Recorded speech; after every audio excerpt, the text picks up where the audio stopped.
Hey, everybody. Hello. I hope you hear us all loud and clear. Yeah, we have a new mic test, mic audio setup. So let us know if there's any issues with it. Yeah.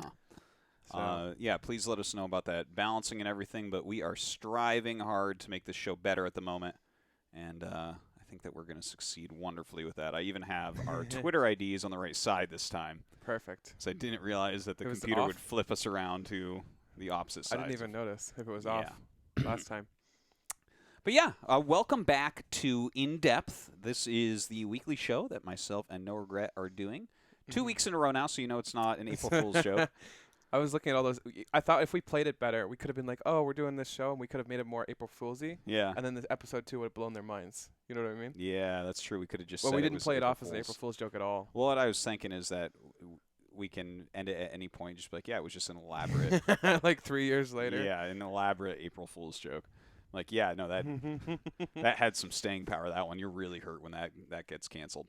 Yeah. But yeah, so here we are. I'm very excited for today's episode. Thank you everyone for tuning in before to the previous episode and checking that out. This VOD will be going up right afterwards. It'll be up tonight after the show airs and everything, and you can definitely check that out. You can help us by spreading the word because it's a brand new show. Yep. Follow my friend NoRegreT here on Twitter. Follow my friend Artosis, by the way. Oh, they already follow me, but they don't necessarily follow you, so they need to do that. You mean they follow you on your channel? That's true. Yes. But guys, any watching this, spreading the word is really, really helpful. We also have a tip jar up today, so if you want to donate some, we appreciate it. We split those up, and maybe we can get dinner with it. That would be great. That would be great. Yeah. Yeah. I just go and show my Twitch account to the my stream to the guy at the restaurant. Yeah, like, can we pay Streamlabs. with this? No, sir. You have to withdraw that beforehand. Anyways, let's talk about what we're going to show today. Right. There is a new strategy that is emerging in Protoss vs. Zerg. I think it's something that like technically existed years and years and years ago, but who cares? Right. That's how it works. Yep. Yeah, like strategies that were like around. Like BioMine was years think- ago too. Who cares about that? Yeah. Like It's new for all intents and purposes. This is a new strategy. it is actually executed very differently too than back in the day. Oh, Back in yeah. the day, it was a lot more aggressive. Though I haven't seen all the replays because you're boasting about one of them. I'm looking forward to You're it. gonna like this, I think. Yeah. But yeah, so basically what we have, right, is the first time that I saw this build was at IEM Katowice. First time I saw it from that tournament was in the finals of Stats vs. Sioux. Stats opened with it 3 times out of the 6 games against Sioux, which is already pretty impressive because Stats is basically the best Protoss in the world for a long time now. Especially PvZ. Stats was always really strong. Yeah. So that kind of gives it standing, right? Now, he did lose to Sioux, so you might look at that. Occasionally, someone will bust out something that they think is really good, and then it just won't work. We've definitely seen that in tournaments before. But then, Alima League, the March finals that was just 5 days ago now, or 6 days ago, Zest won the monthly finals, and he used the opener 4 times. Wow. And he went 4-0 against Lenok and Rogue. Yeah, that's sick. And the thing that makes me very excited about this, first off, Stats showed it. So that's like a statement from the best Protoss in the world that this is a real that's build. plausible. It's definitely a thing, right? Yeah, and then if there's one Protoss player that you can have refine your build, you want it to be Zest. Or SOS. Well, if SOS did it, that's when I'd never look at it again because I'm like, yeah, that's not real. But I'd love to see SOS's version of this. He just like throws down 6 more gateways and warps in like tons of stalkers. it's like, just a pure stalker, no blink all in. yeah, he's It's just like he's playing oh, PvP against Zerg. I see what this is. Throws down like 20 gateways. It's just like, oh, it's time to go.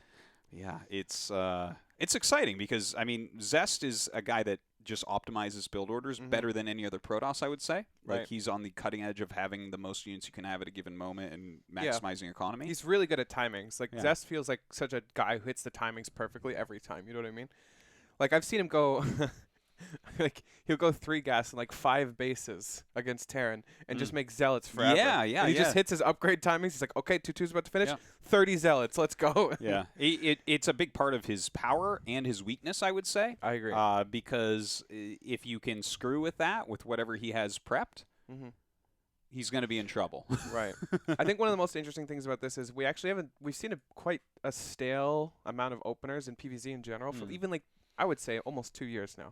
Like a so year much or Archon so, drops. Archon Phoenix drops. and Stargate was Oracle. like every single game. Yeah. So much so that they were like nerfing certain things to try and force people to go Robo. That didn't happen.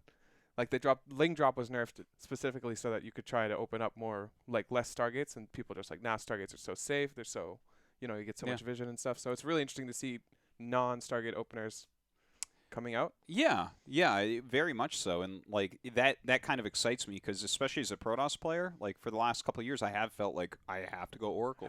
Like I have to have it or I can't get a third. I have to have it or I can't stop all ins. But we're going to show you today that that is apparently not the case because hidden within there are a couple all ins that get held beautifully with this opener too. All right, where he doesn't have oracles. So this is going to be cool. Let's go ahead and get into the actual game itself just to start.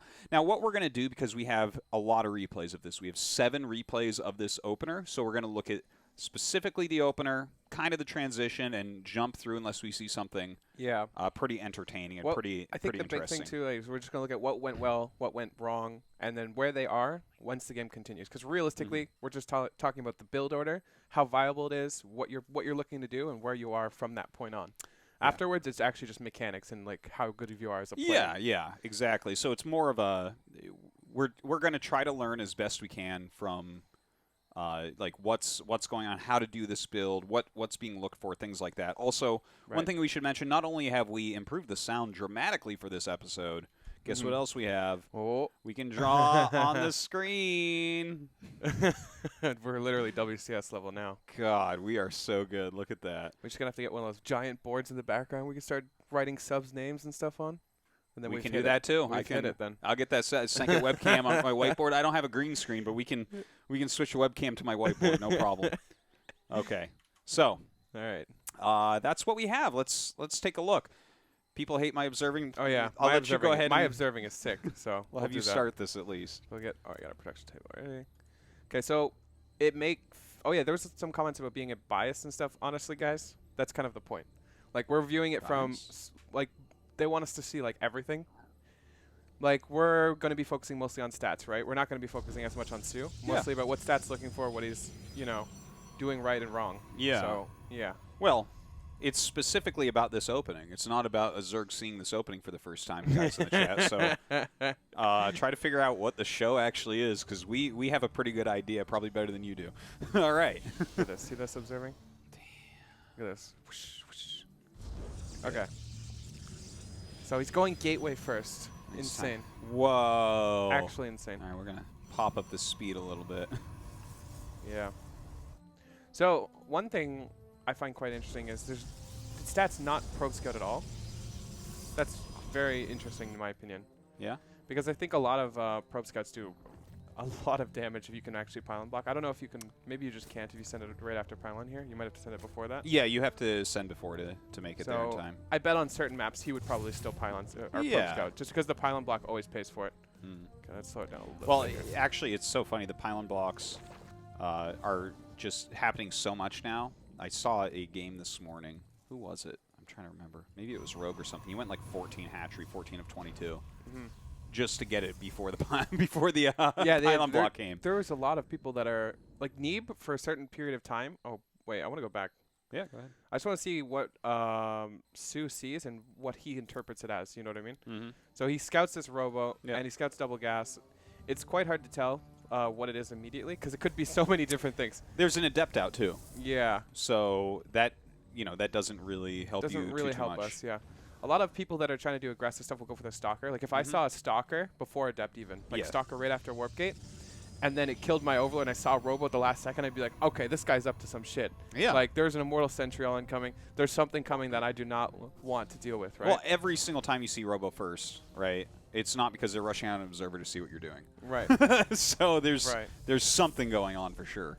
It would actually be really big if somehow Sue saw the Warp Prism immediately, because honestly, you don't Immortal Sentry, you never go Warp Prism first. It's just very rare. You got to get the 2 Immortals out. You generally like before your Warp Prism, unless you're doing some weird pressure and before then, which is kind of uncommon. So he picks up 1 Stalker. Yeah, and I already thought that this was pretty interesting to see, right? Because a lot of times when you see the Prism, you are going to see something very aggressive, like you said. Sometimes the Immortal come out first. I've seen things like Sentries and an Immortal in that first Prism and going across the map, but a single Stalker? But look at this, right? There's certain places you keep your Overlords, and the fact that he immediately starts hunting them down, I love it. Yeah, he already has a lot of vision and intel, right? Like, seeing this warp in of a Stalker already is quite telling that it's probably going to be some sort of Stalker harass-based thing. And one other thing interesting to note, if you scout out a Robo, generally you have to go Roach Ravager or Ravager in some way, because Immortal Sentry is so hard to deal with Zergling and Zergling Baneling. Trust me, I would know. I've tried 100 times, it never works. Sentries always win. Okay, I literally drop Banelings on the Sentries and it still doesn't work. Okay, like there's no way to get around force fields with Banelings. Now look, he's got his 4 Stalkers out, right? So already he's pretty quick out here. I mean, obviously you're going to one-ball these Zerglings very easily. And I love that it was an immediate observer afterwards as well, because it kind of is going to make you feel more safe anyways. You're going to see things coming ahead of time, but just working back on the creep. I really appreciate that, right? Because this is really good. Yeah, it's like creep spread is important. We think about it most in ZBT, but this is a big deal in PvZ as well. And the fact that that's a big part of what he's doing here, right? I appreciate it. Yeah, so he's doing a lot of map control. One nice thing is he has full vision of how many units Sue is building. For example, if he had saw 10, 15 roaches there, he'd be like chronoing out his Robo. He'd be getting, you know, some shield batteries, whatever. He has full vision of what Sue is doing. Seeing only it's like 20 lings and creep spread, Stats probably feels very safe. There's nothing he should die to in the immediate future. Totally, and you see he's getting his +1, getting Charge and Immortals. So, like, this is obviously a pretty aggressive follow-up, I would say. Like, you can make your 3rd Nexus, but I think that there's going to be an attack coming in. Yeah, I mean, especially when he saw all those roaches. Like, generally you don't build roaches unless you're trying to defend or attack.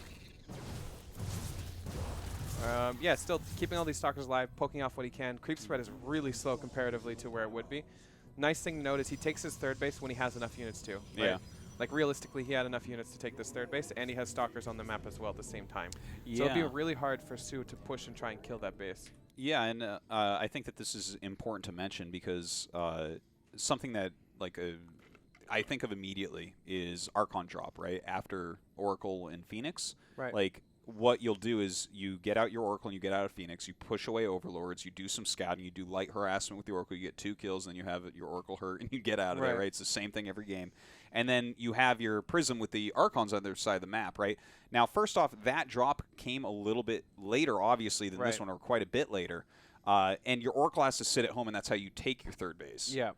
But here you're kind of already out there. You're putting a lot of money into other things, like, I mean, the Oracle and Phoenix aren't bad later on, but... Sure. Like, even your Robo is considerably faster, right? Yeah. Because you're building it so fast in the beginning that you can actually have an Immortal or 2 out.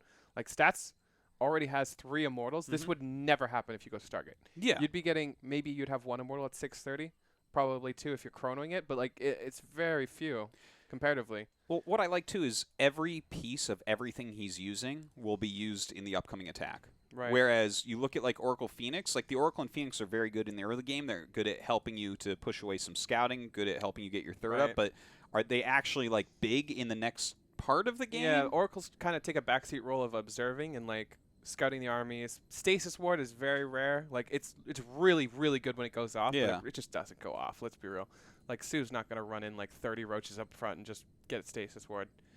But, yeah, so far, this has been really good. He's been controlling everything. He's kept all these Stalkers alive. Took his 3rd successfully. His tech is a little bit faster than normal because he didn't go for the Archon drop. He didn't go for the Stargate first. +2 is usually generally a little bit slower than this. Like this. Yeah, that's a very quick +2. Very quick. No question. So he's in I'd say in a really good spot. I think we can continue from here. Yeah. Let's follow his camera. Sue just seems to be going a Roach Hydra, which seems about right. Yeah, Roach Hydra timings are actually really strong, by the way. If you guys didn't know. They're really good. Though I think they're actually better against Archon drop in general. Because there's way more Immortals than, like I said, than normal. Oh, sorry. Let's see what we got. So, Hallucination, really good. He's just scouting to see if there's a 4th being taken, if he's getting Hive, or, you know, what he's doing. If he has an Infestation Pit, we don't know. It could be like Swarm Host, it could be anything, but obviously now we know this is going to be a big timing attack here. Tons of sentries to control this army. But he's not really rushing into the fight. I think he knows as long as there's no economic damage being done, this is fine. A little bit scary, honestly, to have this army coming up into the natural, though. Breaks it down. Gonna unpower gates, perhaps, there, but still no major damage being done whatsoever right now. Well, the quality of Stats' army is so high right now. Right. Using that War Prism that he's had the entire game, by the way, still utilizing it fully. If you had Oracles right now, they'd be dead. Like, they'd either be dead or useless right in this position, but fully utilizing his War Prism does clear this up quite comfortably. Yeah, and the thing is, I don't feel like this Look at that. What a beautiful hold. Yeah, well, this game, when I watched this game, I'm like, oh, poor Sue, he's going to get another second place, right? Because he had lost game 1, and this is game 2, which he's going to lose. Again, this is from the IEM Katowice finals. But, this attack was kind of weird for me because he's attacking uphill. And it's like... Yeah. We didn't even... sometimes you'll see an attack, right? And the Protoss will hold it through the most insane Prism juggling and beautiful moves. Right. Stats doesn't even do too much of that here. He just kind of has an army that can kind of deal with it. He makes a couple good choices. He micros fine, but it's not like we're not blown away by what we're seeing from Stats here. Yeah. I think the biggest thing here, like a lot of lesser Protosses probably would be scared about this. They'd go straight down this ramp and run into like a massive army concave on the low ground. Stats waits for his +2 calmly. His +2 is really close. This is also really nice about this build. There's no way your +2 would even be close to here if you're going Archon drop. No, certainly. And you know, this +2 is really good against Zerg in general, especially 0-0 Zerg. The entire game would have looked very, very different, which is why this is such an interesting build to see. But yeah, kind of a weird attack from Sue. This game in particular, right? So Stats opens up with the quick robo, gets the 4 Stalkers harassing, pushes back creep, falls back with his Forge going very, very quickly, right? And gets into his Immortals, gets into Archons and all that. Okay, I think we have seen enough of game 1, right? Yeah, just one of the biggest things to note here. Look at +2 timing. Like as soon as +2 finishes, right? We're like, what? +2's finished now. What time is it? It's go time. Like we've already got. He's pretty much ready, right? Yeah. There we go. So he's just ready. He's waiting for +2, and now it's not going to get better than that. Yeah, this is like the perfect timing. Everything goes well for him. I don't know how much he loses, but essentially nothing. He's down in supply, but it doesn't really matter. Well, yeah, if you look at the actual supply and what units it consists of, yeah, it says a lot. Yeah, but I think that's about it, right? Yeah. So, all right. We'll go ahead and load up that next replay. So that's the first time that we saw this build, this kind of new build popping up. I mean, I guess it's possible that there's like another game from IEM or something. There was really nothing before that for sure, but I don't know. You watched. I have to say that that's about the best case scenario for Stats. By the way, is the Zerg attacking into you when your +2 finishes. Like, there's almost no better situation for you at all. But yeah, we can jump into game number 2 of the same series, or yes, that's right. So that was game 2, right? And that was the first time that he did the Stalker Prism. And this is game 4. This is the second time that he does Stalker Prism. Okay. All right. So again, no Probe Scout already. Yeah, skipping it for a little bit. It's quite interesting, but I do feel this is abusable as a Zerg player. I don't know why Raynor was telling me that Proxy Hatch is extremely imba right now. I don't know why. I think it's awful, but he's telling me, and it's Raynor, so I don't really question him. Obviously, if you don't scout, that would be good for you. If you're yeah, I wonder why, because I have seen it popping up more. Like Scarlett just did it against Neve and everything. Yeah, I haven't really looked into it. Maybe in depth episode 3. We'll see. Yeah, maybe. Like, when they say it's imba and they're starting to use it a lot, that's when we should start looking into those builds. But I haven't heard anyone say anything imba about this build yet, but I think this is still super cutting edge right now. Yeah, I don't actually think we know what the meta is developing yet. Yeah. We haven't seen enough of Zerg's responses, too, because this could be really abusable if you know it's coming. So this is basically the same exact opening. He's actually gotten the really quick Forge again. He's out here with his Observer immediately, making Immortals and Sentries at home. Probably going to take his 3rd base very quickly as well. Yep, just clearing creep, too.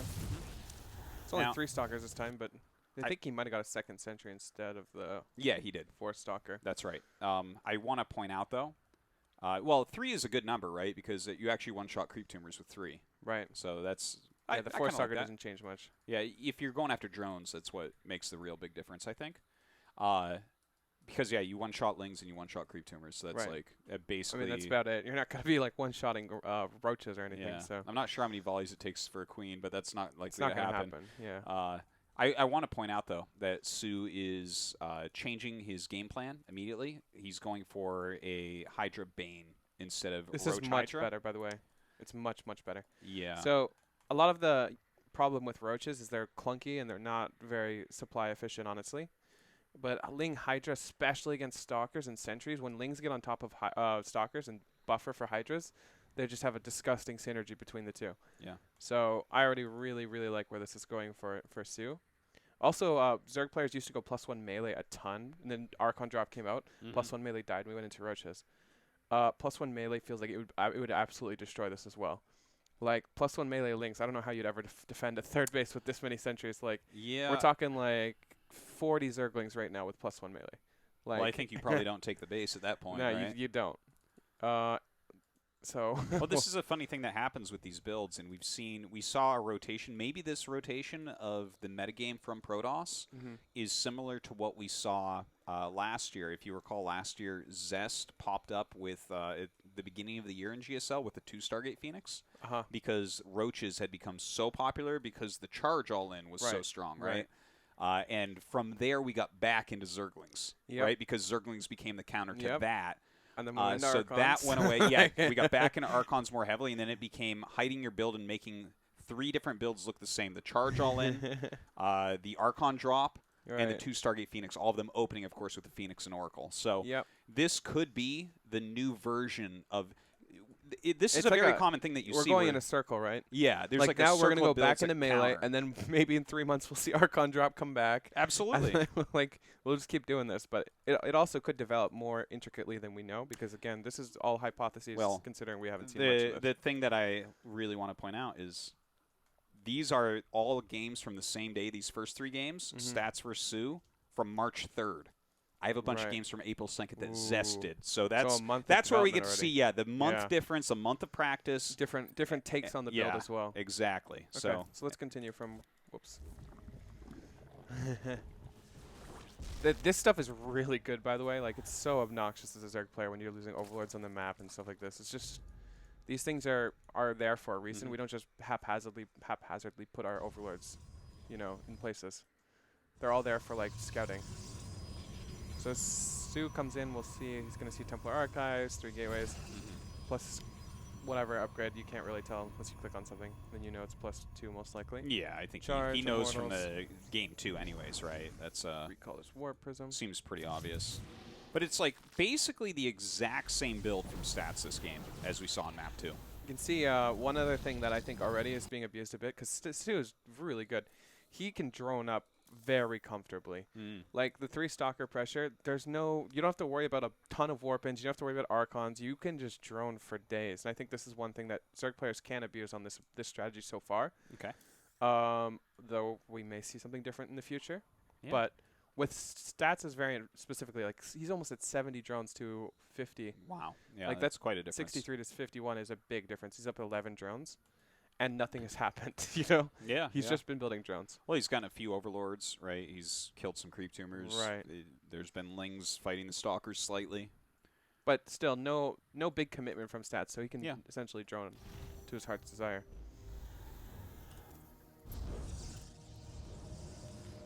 Is that a cannon? That's a cannon. Yeah. I don't know why, but not exactly sure. Maybe I'm down for it. Burrowed roaches? Like, what? I don't actually get it. He's scared. Yeah, maybe it buys time for a Link. Maybe, counter. yeah. Okay, so one really strong thing that I think that this build has a ton of potential with is the +2 timing. And you can even see Stats trying to utilize this because the +2 is so fast because you skip your Stargate. As soon as +2 was finished, he was like right here. He was ready to pounce. But, he's a little bit distracted. Good thing he built that cannon. That's why the cannon's there, yeah. Yeah. So we can continue from this point. Nothing really does. Cannon is the MVP. Even now, I feel like we're not pushing fast enough. +3, he might have already abandoned his timing. The longer he waits, the more the Zerg economy catches up, and then you can't really utilize your timing. Like, the best part about the timing is you're forcing the Zerg not to build drones, to build units. Okay, oh my god.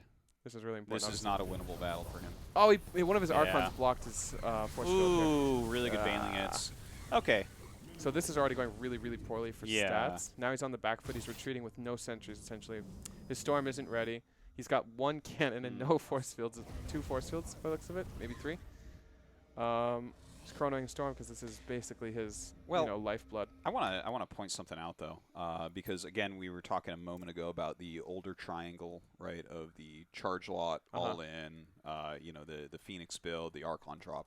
Part of the reason why the charge lot all-in came about, and this is the one where you don't get gases of your natural, for anyone wondering what I'm talking about, like the really fast, like 7 or 8 gate, like just go kill them, is because you could punish builds like this, right? So that's something that would force roaches, because when you can get into an army like this easily with a nice healthy drone count like that, it's really hard to hold. Yeah, it's really hard to hold. You have to either nail it right before it's powerful enough to kill you, or get into Psystorm and go for a long game. Those are like your 2 options basically as Protoss against this. So like when you have the type of army Stats has, you can't actually battle against this. Yeah, it almost always goes poorly. Let's say if these trade out evenly somehow. Like that's pretty much best case scenario for Sue, even though this army is quite expensive. When you have 70 drones and you're trading out for Archon Immortal, this is not replenishable realistically. Yeah, and his army can just be remade. Exactly. Sue can remake his army. There's a lot of technical units in here for Stats, and you have to keep them alive, which is why, again, either you hit them very sharply against a build like this, or you get into a longer game, splash damage, you retain Immortals, you retain High Templar, and that's how you end up winning in a long-term battle. Yeah, like Sue is not necessarily, he's like taking bases. He's not necessarily all in by any means here. Yeah. He's just trying to find damage that he can use his somewhat low-tech army to get the most value out of it. He's obviously not going to be attacking up a ramp into Storms, but if he can trade for Templar, then he will, kind of stuff. Yeah, and he can deny the 4th base for a very long time with this. So, I mean, I think that this game he's done a very good job against what he already saw Stats do once. Right. But I think we can probably jump into the next game. We've kind of seen what Stats' ideas are. There's only 1 right? minute left. I'm curious, because this is my own Did you not thing. watch that yet? I did not see this. I just want to see how it ends so quickly. Okay, this is already really bad. Oh my god, I think I already know. So, realistically... I don't know what that is because it doesn't show up, but okay. We'll see that in a bit. Oh, wow. Yeah. So, everything just kind of died? Yeah. There's not much to talk about here. I mean, this looks like all of my StarCraft 2 games when Hydra Bane first came onto the scene, where they just kind of attack you and you're like, did I really just die to that? Like, yeah. Did they just roll into me and I'm dead? Huh. I don't think that in general this is supposed to happen, but at the same time, it's not. Well, he did a move out, right, against this type of unit composition. If this had been like a Roach Hydra, I think that +2 timing could have done something there, but... Right. Okay, we can go on to the next one. Yeah, I'm not... That was my own interest, because I saw the timer, I'm like, 1 minute? What? Because it was looking like that's kind of one of those armies where you trade, and you're like, okay, I like that trade. You go home and you start playing it more, you know? Yeah. Well, I feel like so much of PvZ is not letting Zerg open like Sue opened, and this build, at least in that game, was completely unable to do... Like, I mean, I'm kind of excited about this build overall, which is why we're doing it. Right. But, yeah, that game didn't go right. And, again, these are a little over a month old, these first 3 replays. This is the last one. This is the deciding game of the IM championships that we're going to look at now, which is Sue versus Stats. Okay. The last time that Stats does this build, he does it when his life is on the line. So let's take a look. Okay. So again, no scouts. This is okay. Did he scout after Gateway the first time? I feel like he didn't. Last game he scouted late. Yeah. Like he didn't scout after Gate. Scouting after Gate is fine. Yeah. It's just when you don't scout at all that I'm really worried as a Protoss. Yeah. There's just so much intel you can get off of, like when they're taking the third, how much gas they're mining, that kind of stuff. So I love the sentries. Like everything about this build seems extremely calculated. Thank you for the subs, by the way, guys. Like even the times where he hallucinates to scout to make sure like that he can do what he wants to do. His upgrade timing is clearly the biggest thing with him. I haven't even seen this replay, but I guarantee he postures to attack again at +2. Makes the most sense. Well, he actually skipped the forge this time. Okay, well, this is different then. He's actually doing a slightly different build. Let's look at the Prism real quick. Okay, so he's out there again with 3 Stalkers, it looks like. Yeah. So he's got that kind of magic number for not harassing drones. But, okay, so here's what I'm seeing, right? Game number 1, he kind of caught Sue a little off guard. This is not a build that was common at all a month ago. Like, in fact, I don't even remember seeing it. Yeah. But he went for the plus too, right? Sue went into roaches, which is what you do. You see, you see a robo, you go into roaches so that you can get ravagers. You got to do it.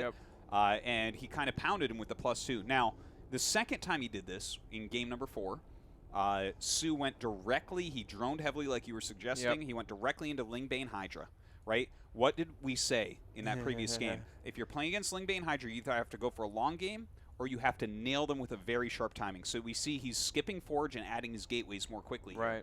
So Stats is very clearly going to try to bash Sue before he has a critical mass of Lingbane Hydra. Yeah, it's very smart because we saw Sue like just build drones for days last game. You know what would be even smarter, like 500 IQ, is when you build like 3 Immortals and you just go for the Immortal Sentry. Like what you're supposed to defend as Sue. But this is going to be really interesting. I'm very interested to see how this plays out. Yeah, let's take a look. So I like the kind of mind games that we're actually seeing here, just within a single set in the finals, right? Where the first game it worked really well. Sue did a very advanced way to counter it in the second time, and now you're countering his counter to it. And Sue's going for a very similar thing. But see, we do have a Roach Horn. We do have Roach Speed on the way. Yeah. This looks like more of similar to game 1 for Sue. Which is more what you would want to do against the it is lower Immortal Sentry. I was saying this. Yeah. This is great. So the best thing would have been for Stats to actually play this game out like the first game. But well, that's the thing, though, right? He didn't do the Forge, and Sue is trying to figure this all out, and like we see that bending back and forth to the different counters and the different strategies. It's beautiful to see. Like, yeah, it really is. My God, if you don't love StarCraft 2, what is wrong with you? I think everybody loves StarCraft 2. Well, if they're watching this show, they better. And what are you doing? Thinking about this right now. So obviously Sue is playing some kind of mind game here, right? I think he's actually playing a really intelligent game with the Roche Hydra.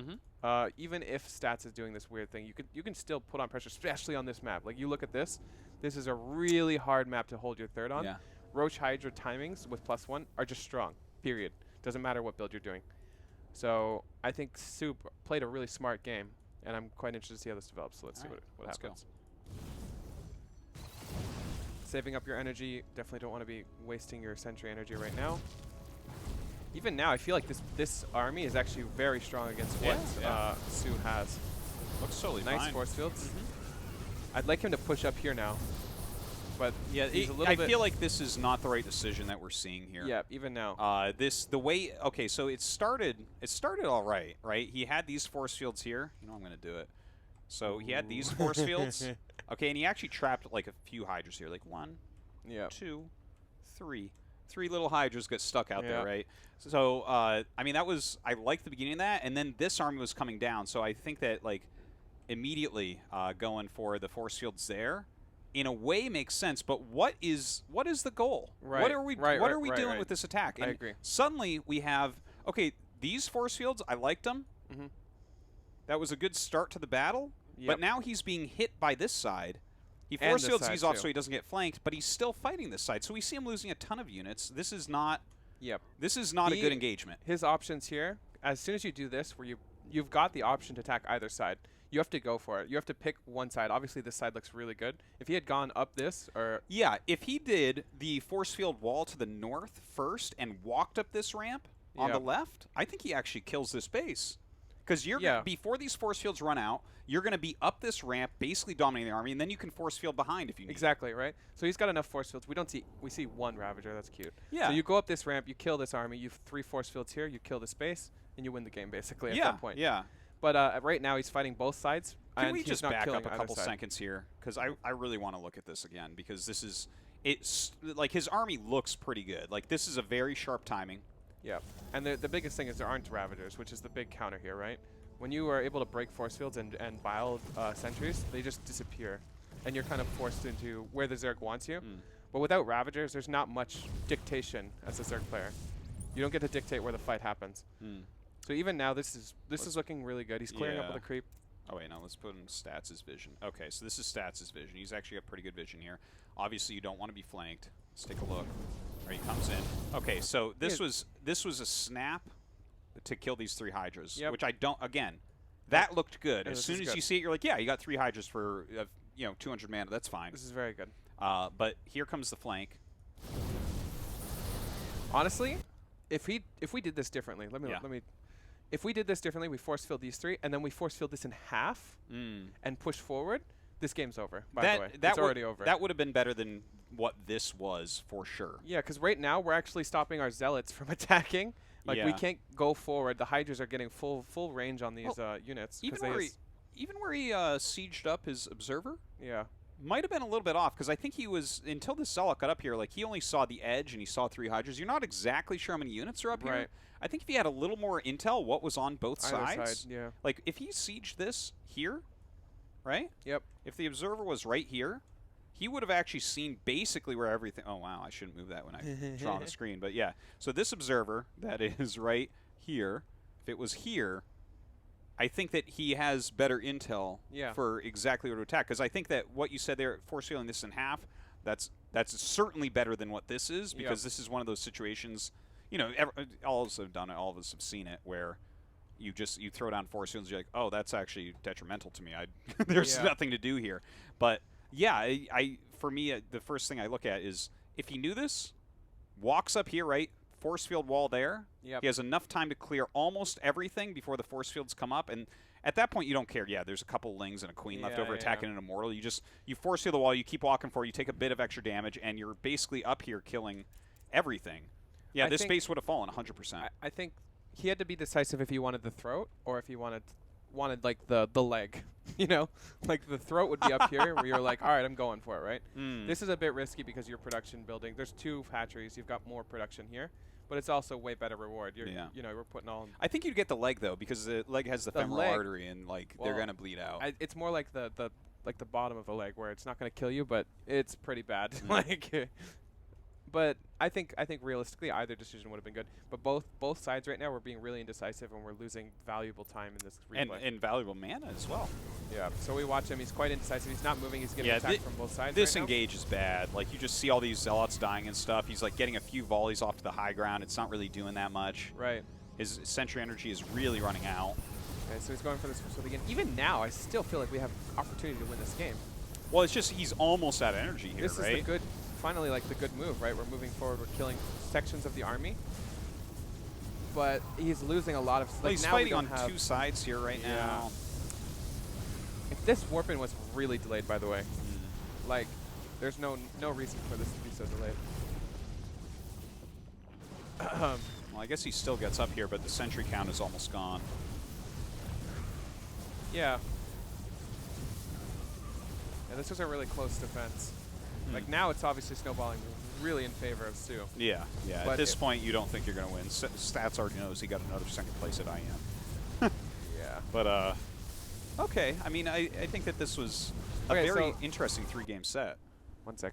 As far as the strategy goes. My audio's weird. Is it? Yeah, a little bit. What's it sounds weird about fine, right, guys? I think it sounds fine. I think it's just for me. So that's just what my voice sounds like, NoRegreT. It's my voice, not yours. The nice thing about this is we see variation that are complete opposites already, right?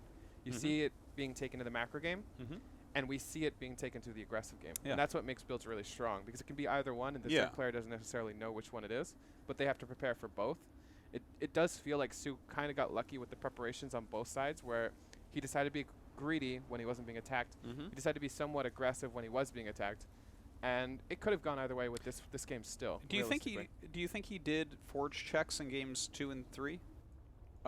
Because that's actually how we can tell for sure. Yeah, but this game I don't think he would have been able to tell. tell. Yeah, it doesn't look like he got enough intel. Yeah. Like forges could have easily been here. Because I think if you see the forge, that is going to tell you so much. But of course, then we get to another level of mind games where if this became completely standard, you'd be making a forge and then canceling the upgrade, because that would make them go into something that you're going to kill. Right. Okay. Well, yeah, this is good. This was cool to see the first 3 games that we saw of this build. So again, guys, we're talking about Stalker, Prism, PVZ openers. Stats did it 3 times against Sioux in the IEM finals at Katowice. And what we're going to jump into now are some games from Olimo League. And this was the March finals that took place on April 2nd. So this was an entire month afterwards. So 1 month of evolution within the strategy of practicing on the ladder and practicing customs and everything, and it's a different player. It's Zest. Now, Stats generally is considered the best Protoss, but if there's someone who can refine a build, it's Zest. Like, this guy, truly good in that regard. So, yeah, like we were talking before, Zest is like the king of timings, so. Yeah. Okay, so I'm trying to remember exactly. Now, I want to talk about Olima League just for a second here. Talk to Olimoli. She was kind enough to let us use the replays. Check out Olima League. This is the best thing outside of GSL and WCS. Like, it truly is. You can support the Patreon, patreon.com/Olimoli, and that's going to do good things for the scene. For you everybody. can get all the replays. That's how I get them. Okay, now we have. I feel like we got to watch them a little bit out of order, okay? Sure. Because Zest played against Rogue in the opening round, and then he played against Leenock after Rogue. Okay. We're going to watch the Leenock games first. Okay. Because both of the Rogue games are Zest opening with the build and getting all-in. Okay? But it shows that it's strong to hold, but we got to look at what the actual build is first. Right. You know? You know what I mean? Yep. Okay. Here we go.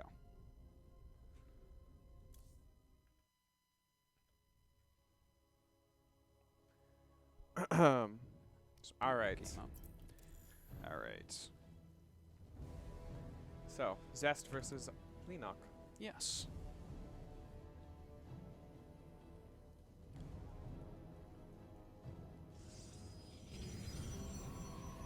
It's already quite nice to see multiple players using the same build, by the way. Mm-hmm. Like, a lot of the times when someone's doing something unique, they're like the only person to adopt it for a really long time, and then they win with it, and they're like, everyone's like, oh my god, that's sick, and they all start using it. Yeah.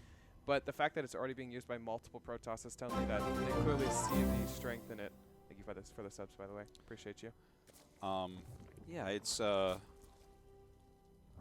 like I especially like that it's two very different players using it. Yes.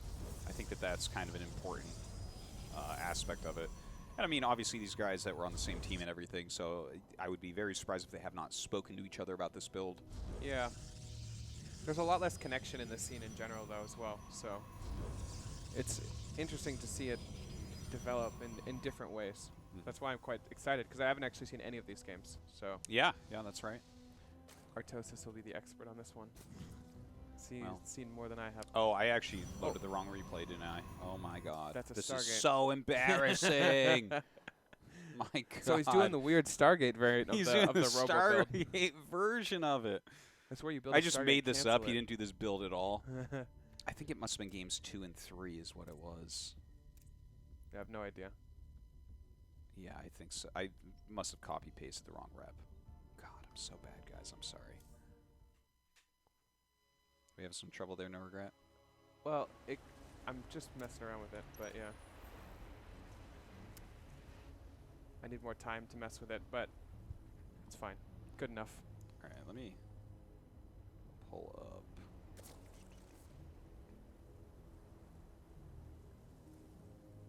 What's this?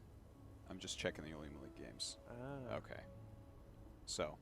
Damn, a 3-0. All right, what did I just host? Did I just host Cyber Forest? I believe so, yes. Yeah, so it's okay. That's what I did. It's games 2 and 3, not 1 and 2, that he did this opener. Sorry about that, but we can.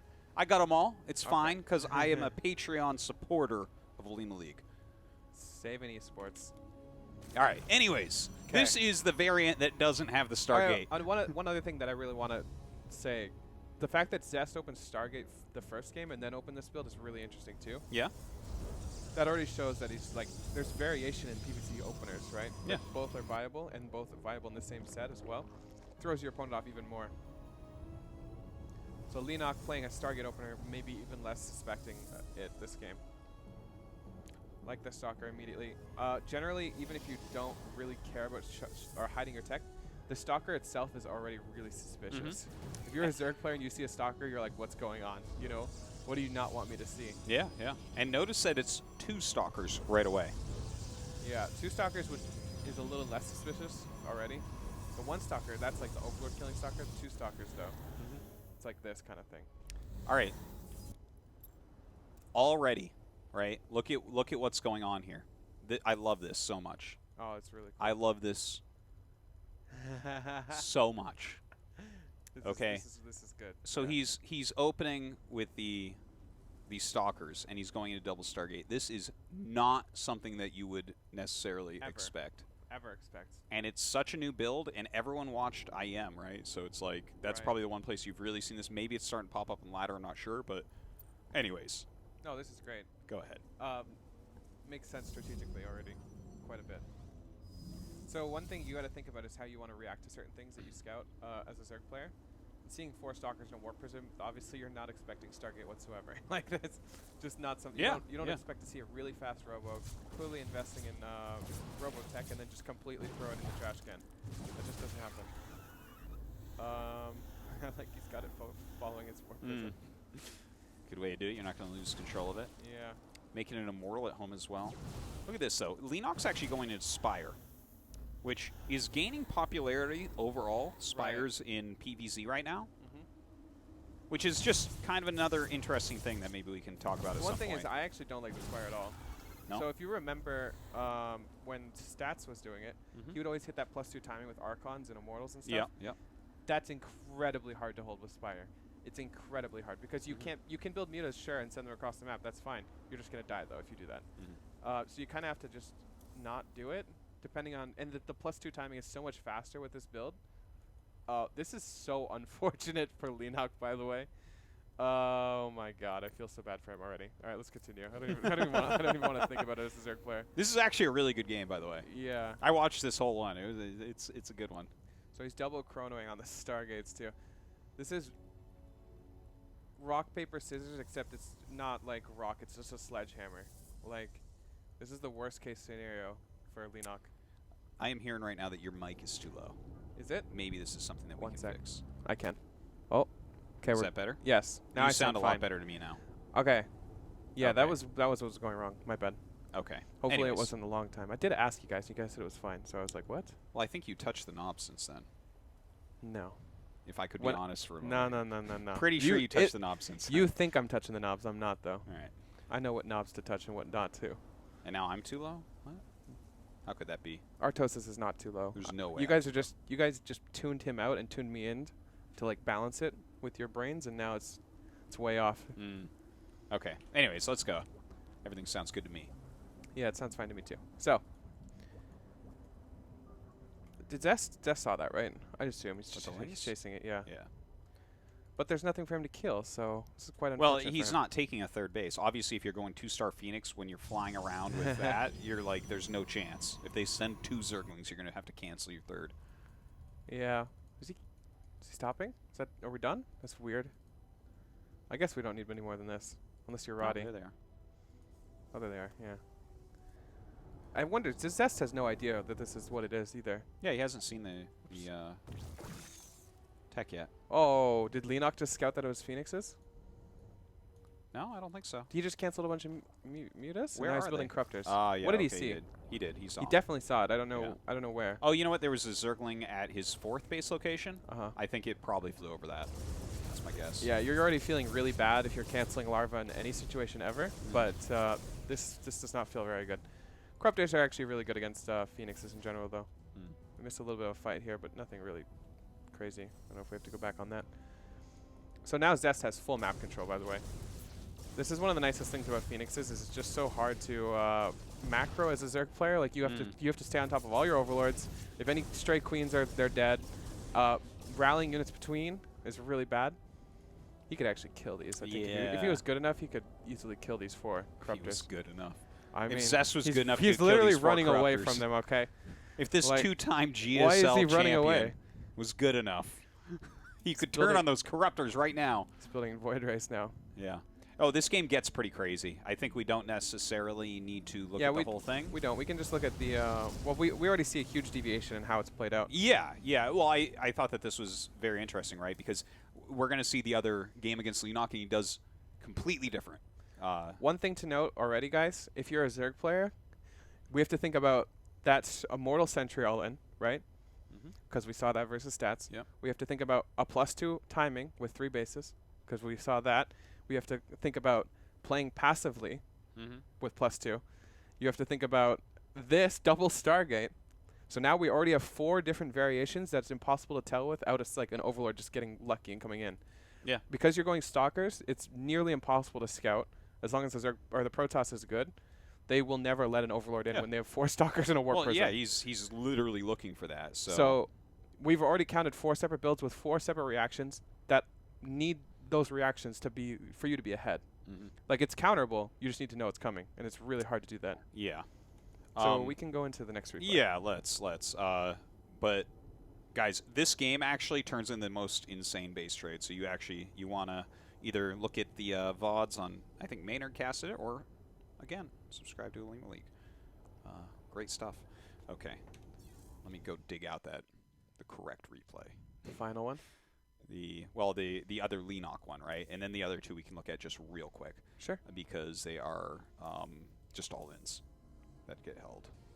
That's against Rogue. Surprising that Rogue all-ins, but I know, right? Hold on. if anyone would do it, you'd think Lenok would be the one who's just like, Warp Prism, it's time to go. Are you talking trash on my boy? No, I'm saying Lenok is like that. I like Lenok. Backed up pretty quick there, all right. Yeah, because I know I don't want to start a fucking 2-hour debate about who the best Zerg player No, is. you don't want to do that. Okay, here it is.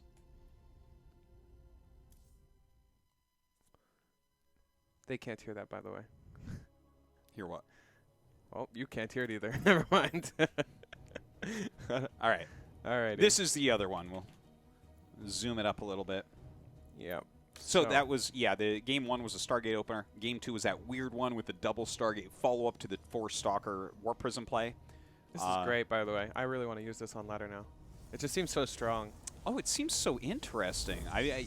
Well, part of the reason why I wanted to do this is so that when I play, I can actually have another build. Yeah. Instead of making that's 2 what I'm oracles and going into Archon Exactly. drops like I do every game. Yeah, I like to play the mind games too, but when I play PvZ as the Protoss, I feel very limited in the early to mid game to mind game it. I just feel like I have to survive and then go for the push. Yeah. But this is kind of different. You can actually play really in-depth mind games. Yeah, so everything's pretty standard right now. If I was a Zerg player, obviously I'm not going to scout until this Overlord gets here, but everything feels safe. You are a Zerg player, by the way.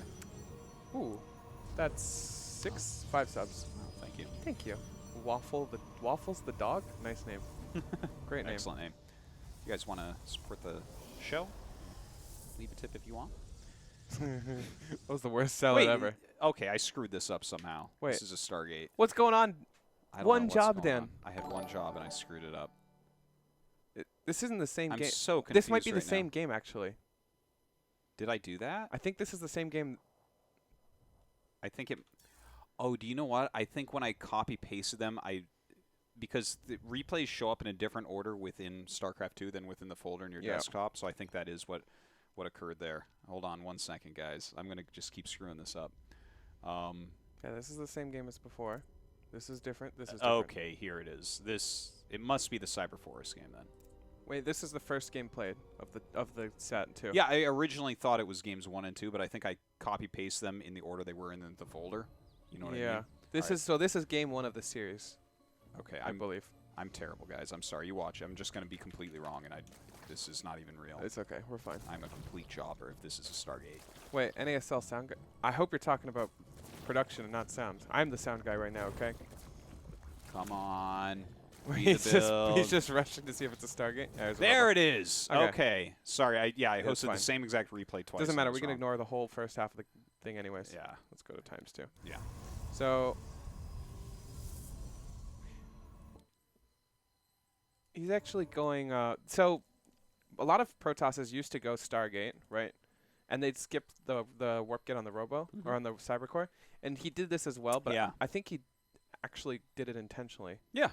So this is already really sus. Lenok may or may not pick up on it. It's not as important as it used to be, because back then it was literally every single game. Yeah, well, I'm sure you still look for that, but also one of the mind games is having a Stalker and skipping that, because that's actually one way, because you could signal that you're going Stargate by not going for the warp gate, but then you could make the Stalker, which is another signal, right, and then go warp gate or Stargate anyways.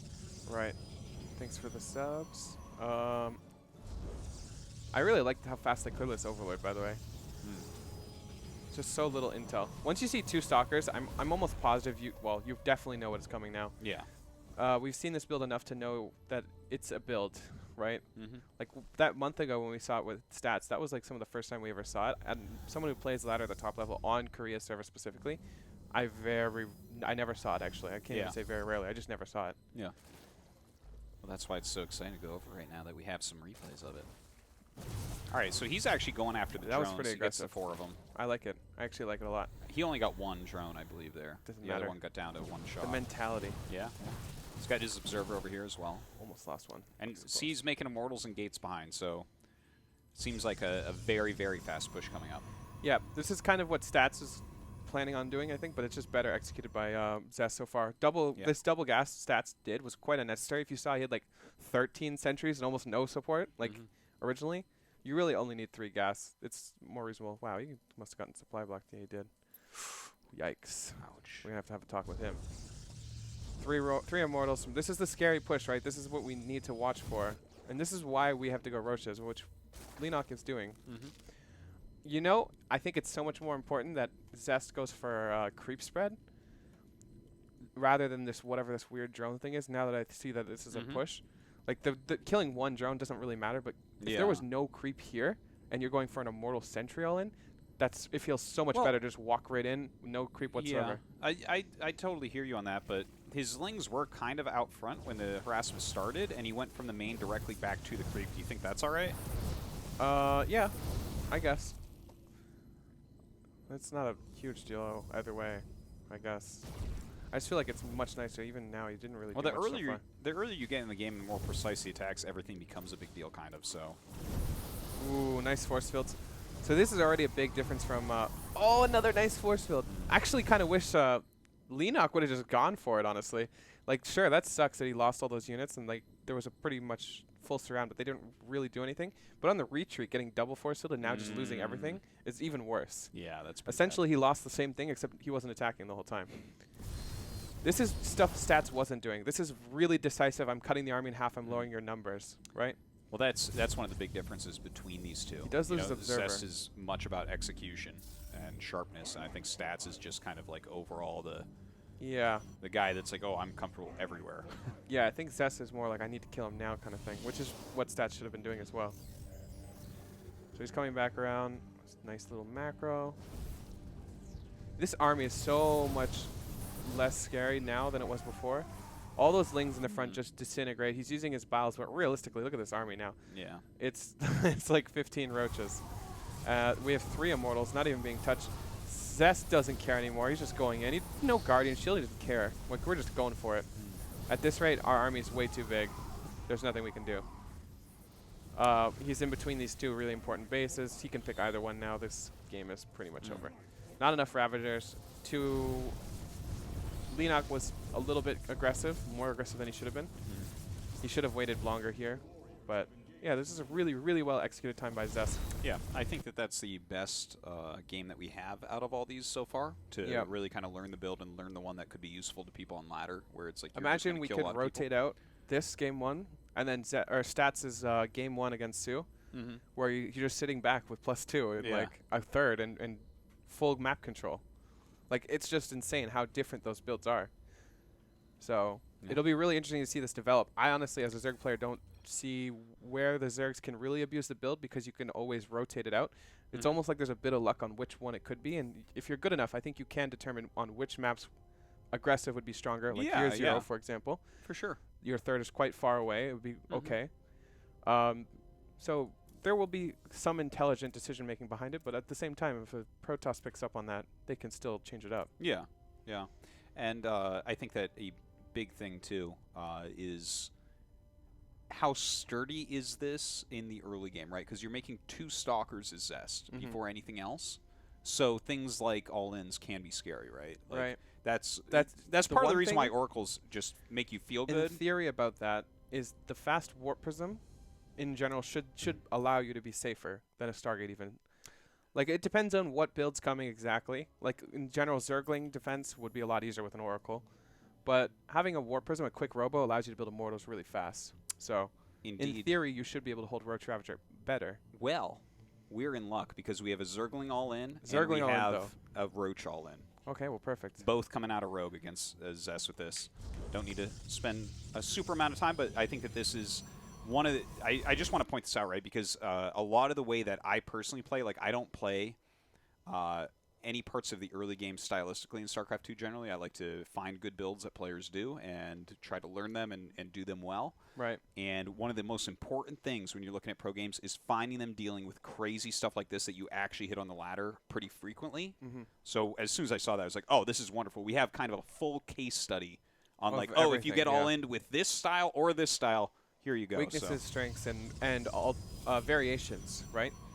Those are like big things with build orders. Weaknesses, strengths, and variations. Those are like the massive things when you're considering a build. This build has all of them. Like weaknesses, not very many. Strengths, it has.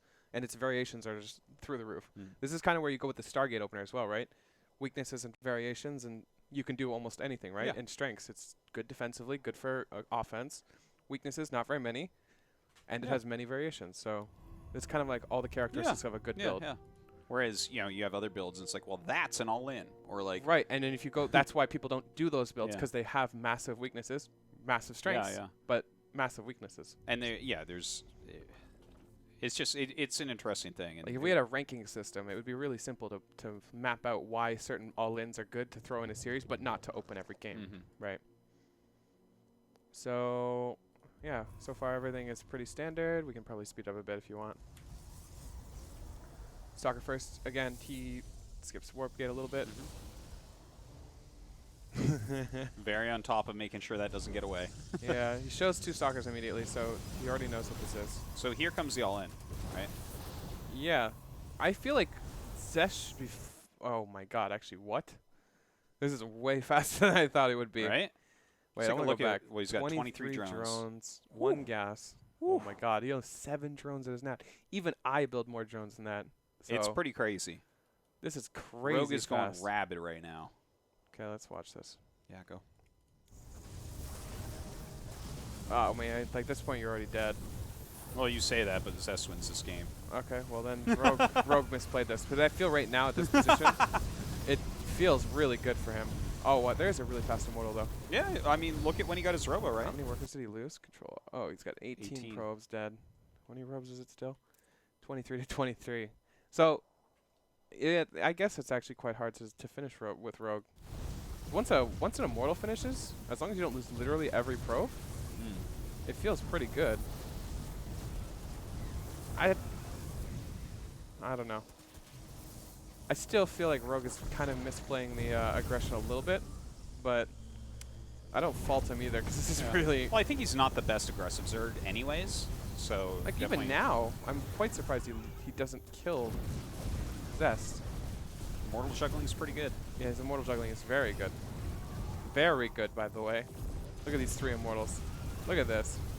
Absolutely beautiful. Oh my god, I thought for sure he was losing on there. Look how red that thing is. Oh my god. This is beautiful defense so far. Yeah. If you think about it, this would have been so much harder to hold with a Stargate, I feel. Like, once your oracles run out of energy, you build a Void Ray or whatever, that's fine. But you don't have any immortals. You don't have a Warp Prism. That's true. And the only thing one thing Zest could have had was potentially seeing this with the Oracle or something on the map.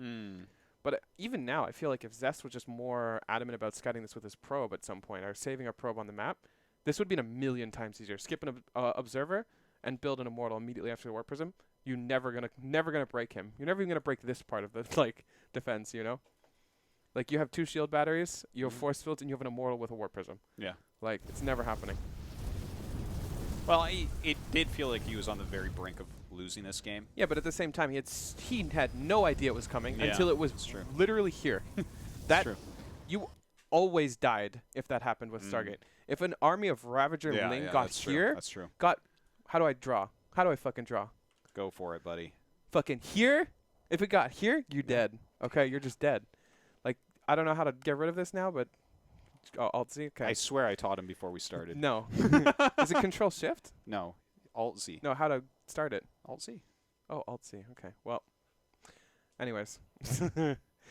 Yeah, almost every game we saw where a Ravager Ling All-In got to here and you didn't scout it with a Stargate, you were dead.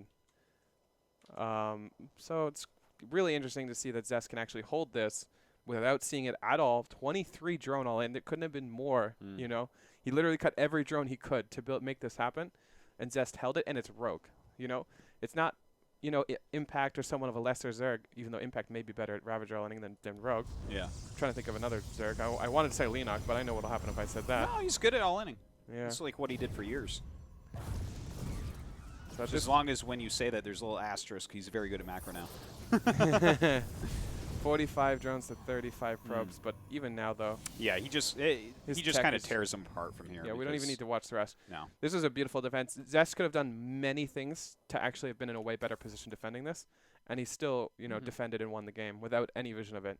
So clearly, this build is quite safe and quite strong against most all-ins. Yeah, and that was the all-in on game 2, and then game 3, Rogue decides to all-in him again.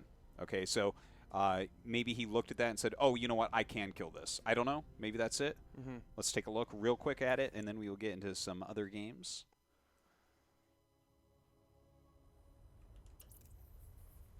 OG Zest. What's his team? Jenner?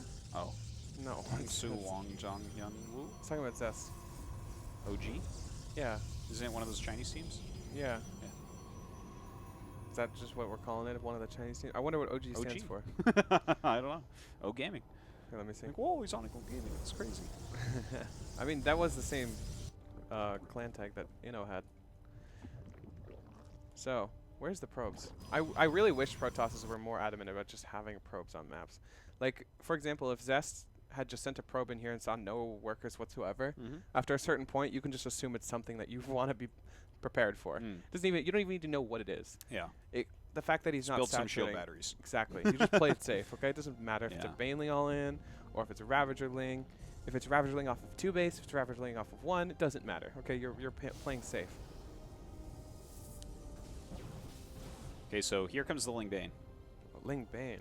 Yeah. So he's got a probe in the center that's coming back right now, but definitely did not see as a Ling Bane expert, I will say I'm probably one of the best people to dissect Ling Bane ever. True.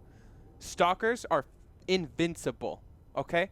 They're invincible. You see a Stalker in the wall? That shit's scarier than a pylon. I shit you not. It has more HP. Yeah. So for Banelings. Essentially, a Stalker is actually worse than him being fully walled and ready.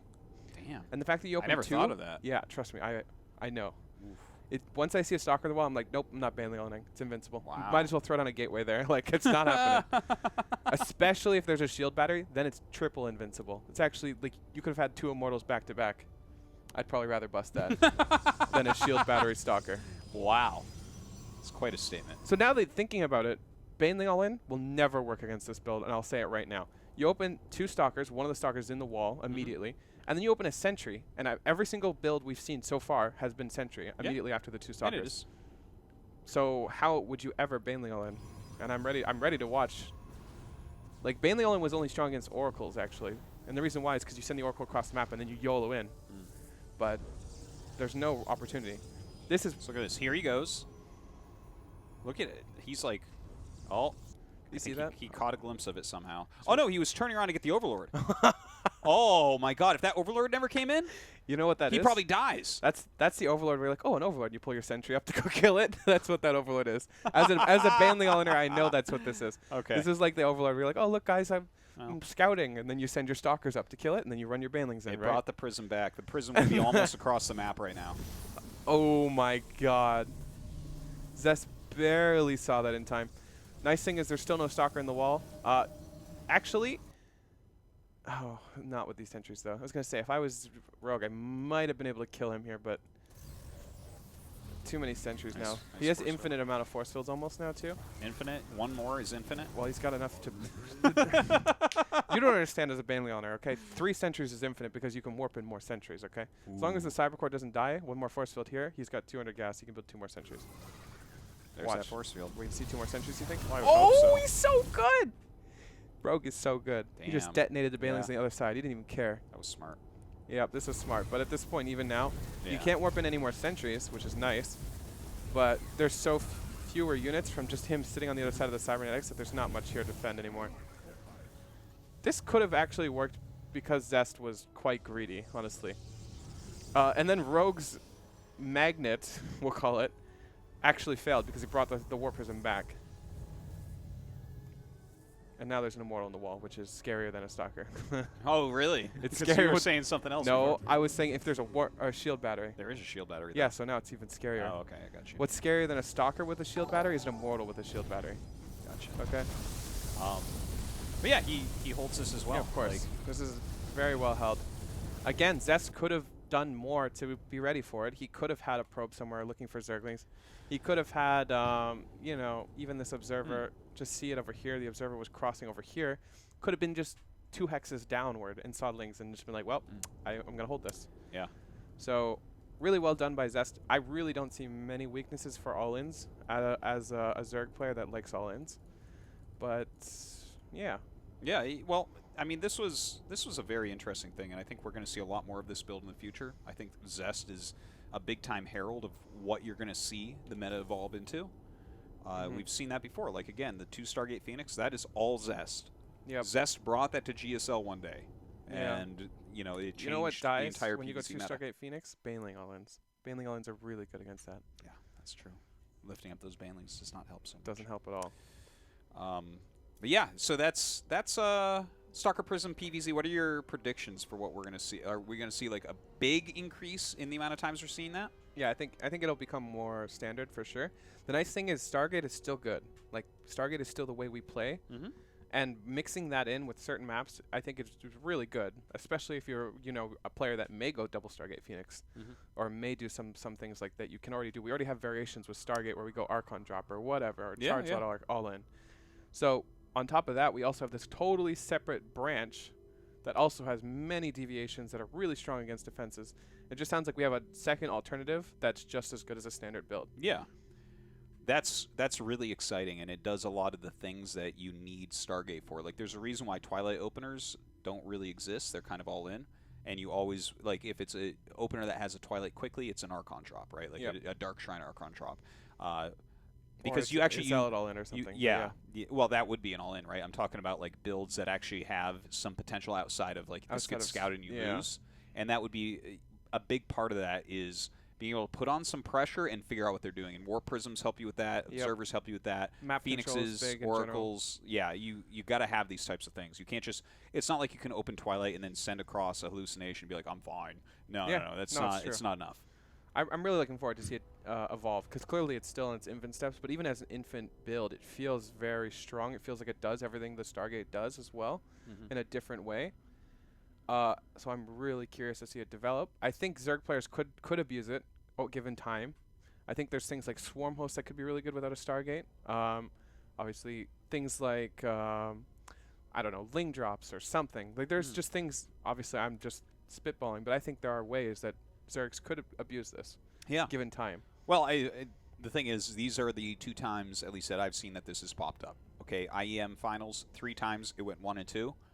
Olima League March Finals, which was just 6 days ago, and Zest used it in 4 out of 6 games and won all of the games with it. So that's, and against 2 of the top Zergs in the world, for sure. So I think there's a lot of potential here, and I'm very excited now to see some more PvZs. Like, I'm hoping that a lot of Protoss. I bet a lot of GSL it'll start popping up more too. Yeah. Like, a nice thing about GSL, when you give a long format, a lot of time to prepare and a lot of time to study people, deviation is so good.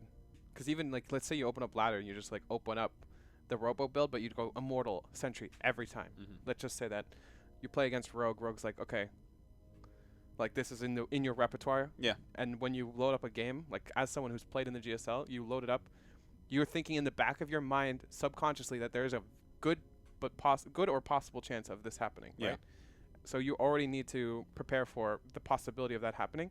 Just completely do something in the opposite direction, and it catches them off guard, right? Yeah, well, you know, if you see this start to come, right, you, like you said, you have to think, is he going to try to hit a +2 timing? He's going to sit back on +2. Is he going to hit a sharp 2 base timing, right? And the thing is, it denies that scouting, so that makes it very hard. And that kind of, like, randomness, especially when you are a reactive Zerg. Now, the wrench you could throw into that is an all-in, but we just saw those 2 all-ins, and you're kind of concurring that, like, oh, well, you have the Immortals that you can juggle, and at the pro level, like, I mean, I can't do that juggling that we see there, but we see the most ridiculous holds all the time with that. And As you said, the Stalker and the Wallen is the most scary thing for a Baneling All-In. So Yep. it's checking off all of these boxes that could make it a real build that we see. I agree. Yeah. Trying to think. I had an idea of possible way of dealing with something like this, but it slipped my mind now. I don't know what I was thinking. That's okay. Anyways, the lots of potential. I'm really interested to see it develop. I would love to see it develop past like a hat trick and more into like I said, a second branch of PvZ that has full opening. Yeah. Oh, you know what I was thinking? I think a lot of Zergs might end up opening Overlord speed. Oh, the return to Overlord Right, speed. that's what I was thinking. Because Yeah. Stalkers can't chase Overlords into the abyss, Yeah. you know? Yeah. So like you could leave an Overlord near, say, Amon on year 0, wait for Overlord speed, fly it in. As soon as you see one Stalker, you could already do that. Like The nice combination of Phoenix openings and the fact that you no longer can get early drops, I think, eliminated Overlord speed completely. We haven't seen it forever. Yeah, I would like to see it. So I'm thinking, like, you send the first Overlord, right? Like you normally do. If you see 1 or 2 Stalkers, because they love to do this 2 Stalker thing. You could just go Overlord speed because you know you're not going to get all in at least that fast that Overlord speed will hurt you. Yeah. Get full vision and then maybe react like that. So that's one way hypothetically you could deal with this, and I'd like to see if it might happen. I'm gonna look really fucking smart in about a week or 2, guys. That's what I'm saying. Super tournament's coming up. Like, that's a place we absolutely could see this, right? Where there's a little bit of prep time, not a ton, but it's like a best of 5 too. So there's like a lot of games to GSL play. prep time has enough time to literally develop new things. You know what I mean? Yeah. There's enough development time, but super tournament's less of that. More like developing variations, but not necessarily everything. But yeah, I think we're done with this. I think it's Well, that's that's really all. That's all that I have for games. Unless you want me to load up that Stargate game again. I mean, that's no. For PvZ at least specifically. So for sure. We have been going for about an hour and a half. Hour 20 minutes. We've been live, but we have a nice selection of other games. What would you like to go into next, my friend? I want to do Scarlett Maru, man. You want to go into that one? I want to, and I don't at the same time. I really do. It's an hour. I'm letting you call this one. So the other games, guys, that we have that we might look at today, we can't look at all of them. Definitely can't. We're very excited as we prepare the show, and we're like, oh, this game and that game and this game and this game. But we have a couple of Lima League games, Fantasy vs. Patience Game 5. We have the other Rogue Zest game, which is kind of interesting, but that's a very fast one. The Game 5 of Patience Fantasy is quite long. Scarlett Maru Game 1 from WESG. It was that infamous draw, should have been draw game. That's an hour and a half long. And then we have Serial Innovation Game 5 from WESG. Call it no regret. What do you want to look at? I'm ready for anything here. Let's do Scarlett Maru. Ooh. All right, guys. Okay. You guys better get your food and stuff. This is going to be at least a 2-hour. This is... like, the replay itself is an hour 21 minutes, so I mean... Is that how long it is? Oh, my God. Yeah. Yeah, no, I watched this whole thing. It's an excellent game. Yeah, an hour and 21 minutes. Oh, my God. This An is hour and crazy. 21 minute, guys. This is I have not seen this replay. I have saved it just for in-depth. Well, okay. I'm going to go ahead and tell people to set this up for everyone, right? So this was WESG. This was the 3rd, 4th place match. Ton of money on the line. A ton of money. It's like best 20K. of 7, or was it best of 5? It was best of 5, I believe, right? I think so. Yeah, I think I'm the finals almost was best of certain 7. So that it was that. So, anyways, yeah, Maru and Scarlett had already lost to Serial and Innovation. And this game in particular, people were freaking out over because, first off, it's an hour and 21-minute game. How often do you see that? It's an excellent game the whole way through. And then it should have been a draw, but it was not. What ends up happening is Maru does not lift a building. And there's actually nothing Scarlett has that could kill him if he did that. But it's very interesting. So, yeah, let's go. You take over the wheel. Okay, so we actually have not done a ZVT replay on in-depth yet, but we're not going to go over certain, well, unless it's really interesting, we're not going to go over certain strategies or anything like that. We're just going to talk in just general. whatever we feel like. Exactly, whatever we feel like. We're in charge, you know. We are. I wish I was in charge of GSL. The pros would be so angry. Stop pausing the game! As soon as a 2x goes down, we just pause the game. Yeah. At like 2 minutes, and they're like, what's going on? There's a proxy here somewhere. For sure. That'd be cool. All right, so let's see what we got. Yep. This is going to be a Banshee, I guess. Yep. Hello, Banshee, no? Okay, there it is. late. That's fine. 6 Hellions. I've actually been playing a lot of ZVT, and I find playing against 4, like when they swap, it's so much easier to play this matchup than when they go 6+. Yeah. I don't know if that's because I like building Zerglings, but 6+ Hellions just feels so strong. Like you can never catch them on the map or anything, whereas 4, you can actually catch on the map and surround. Well, 4 was the standard for so long. Yeah. So you kind of get used to dealing with that amount. This is how I like to play it too. +1/+1. Her +1/+1 is a little bit slower than what I like. I like to delay my lair and get +1/+1 before it, but that's fine. We're just going into Spire, which I really appreciate. Yeah, it's not as common in this current. Well, it's getting way more common. It's more like 50-50 now, but before it was way less. It was like 5 to 10% of our games got to Spire. Yeah. Well, it's very nice to see in this matchup because I think it's like really fun and cool. But also we're seeing a lot in PvZ, which is something in the future. God, we're gonna talk about. how many Banelings she made. Yeah. Although she goes Spire, but she doesn't build any mutas because she spends all her gas on upgrades and Banelings. I do want to just point out real quick. You notice how he was Maru was actually like up here for a second. Yep. That's not what I want. He was up there. Yep. Like right there. Yep. Right here. Okay. Okay. Yeah, he was here. But then he pulled back immediately off of the creep.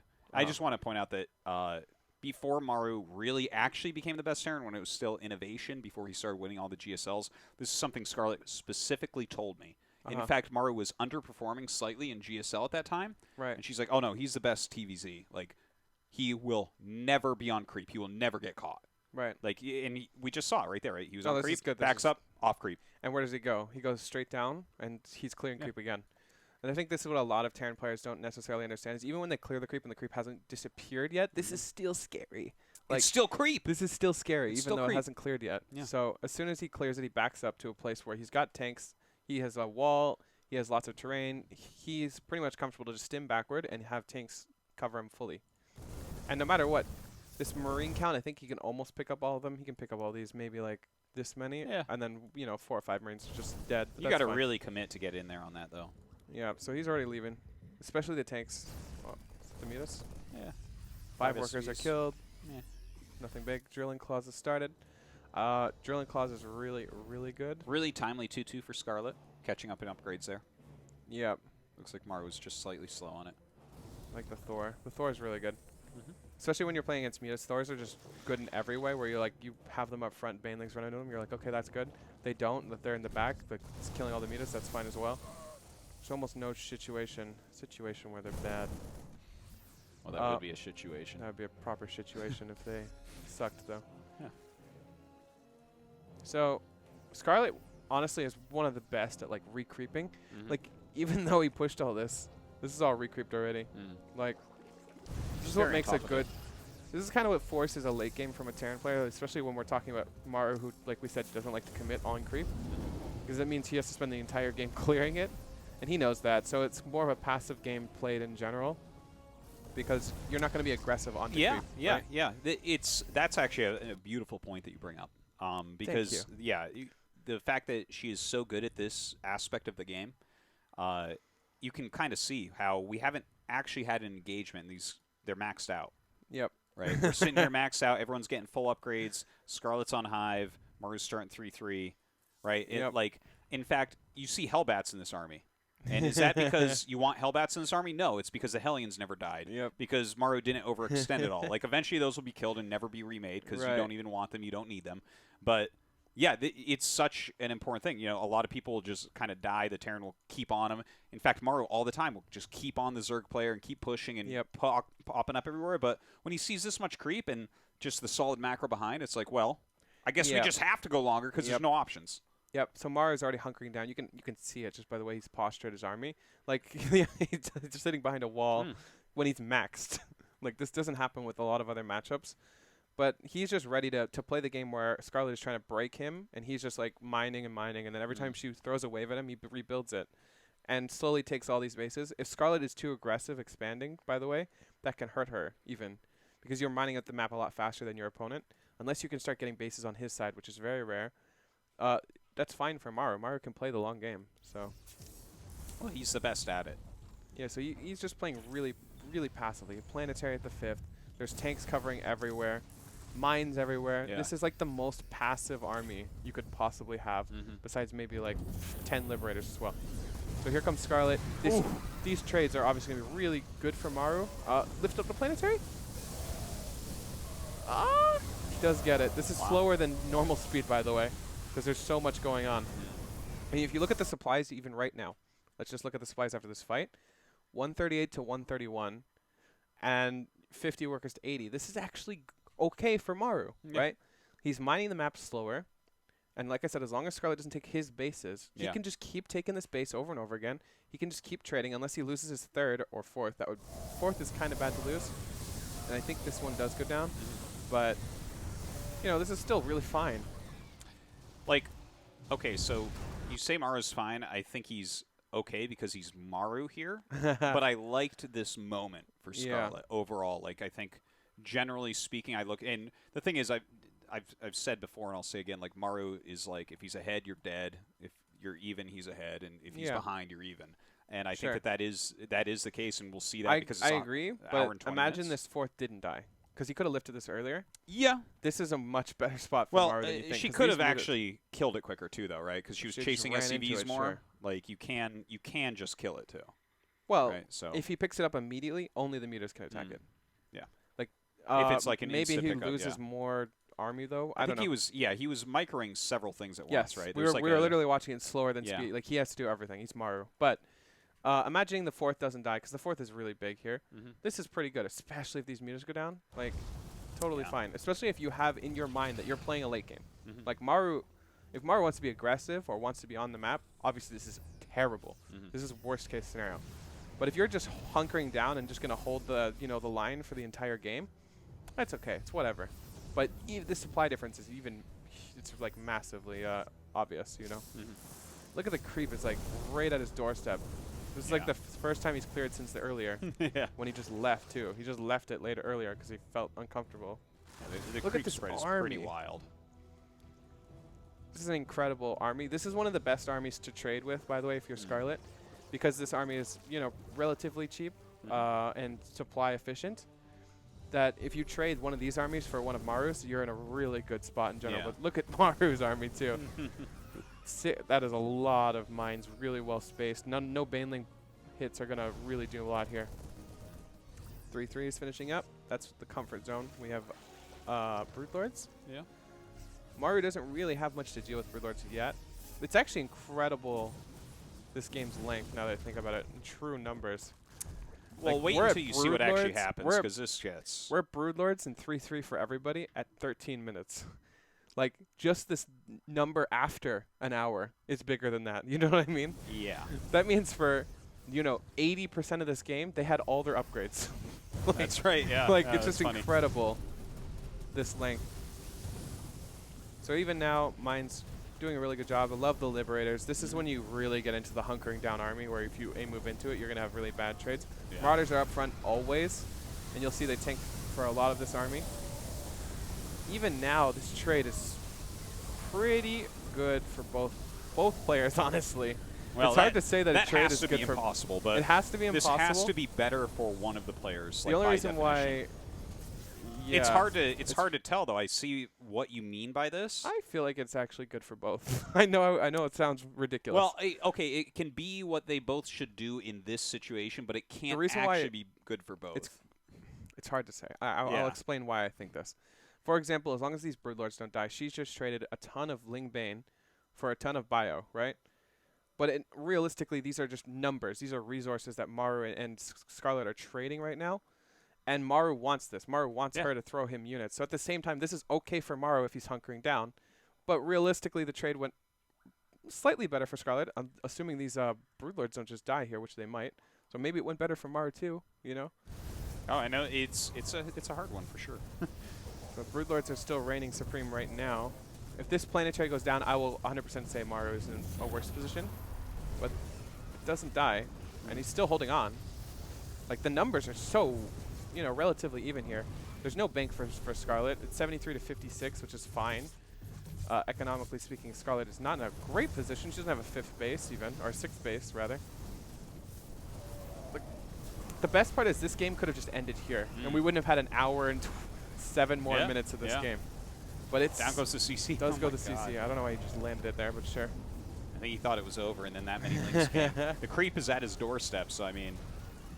Oh, it's actually incredible this now, game. This is a bit of an overextension right here. From Scarlett, yeah. The Vikings are killing all over. I feel like she thinks she's won this game. She's killed the 4th base twice at this point. She's killed multiple command centers, cleared the army a bunch of times.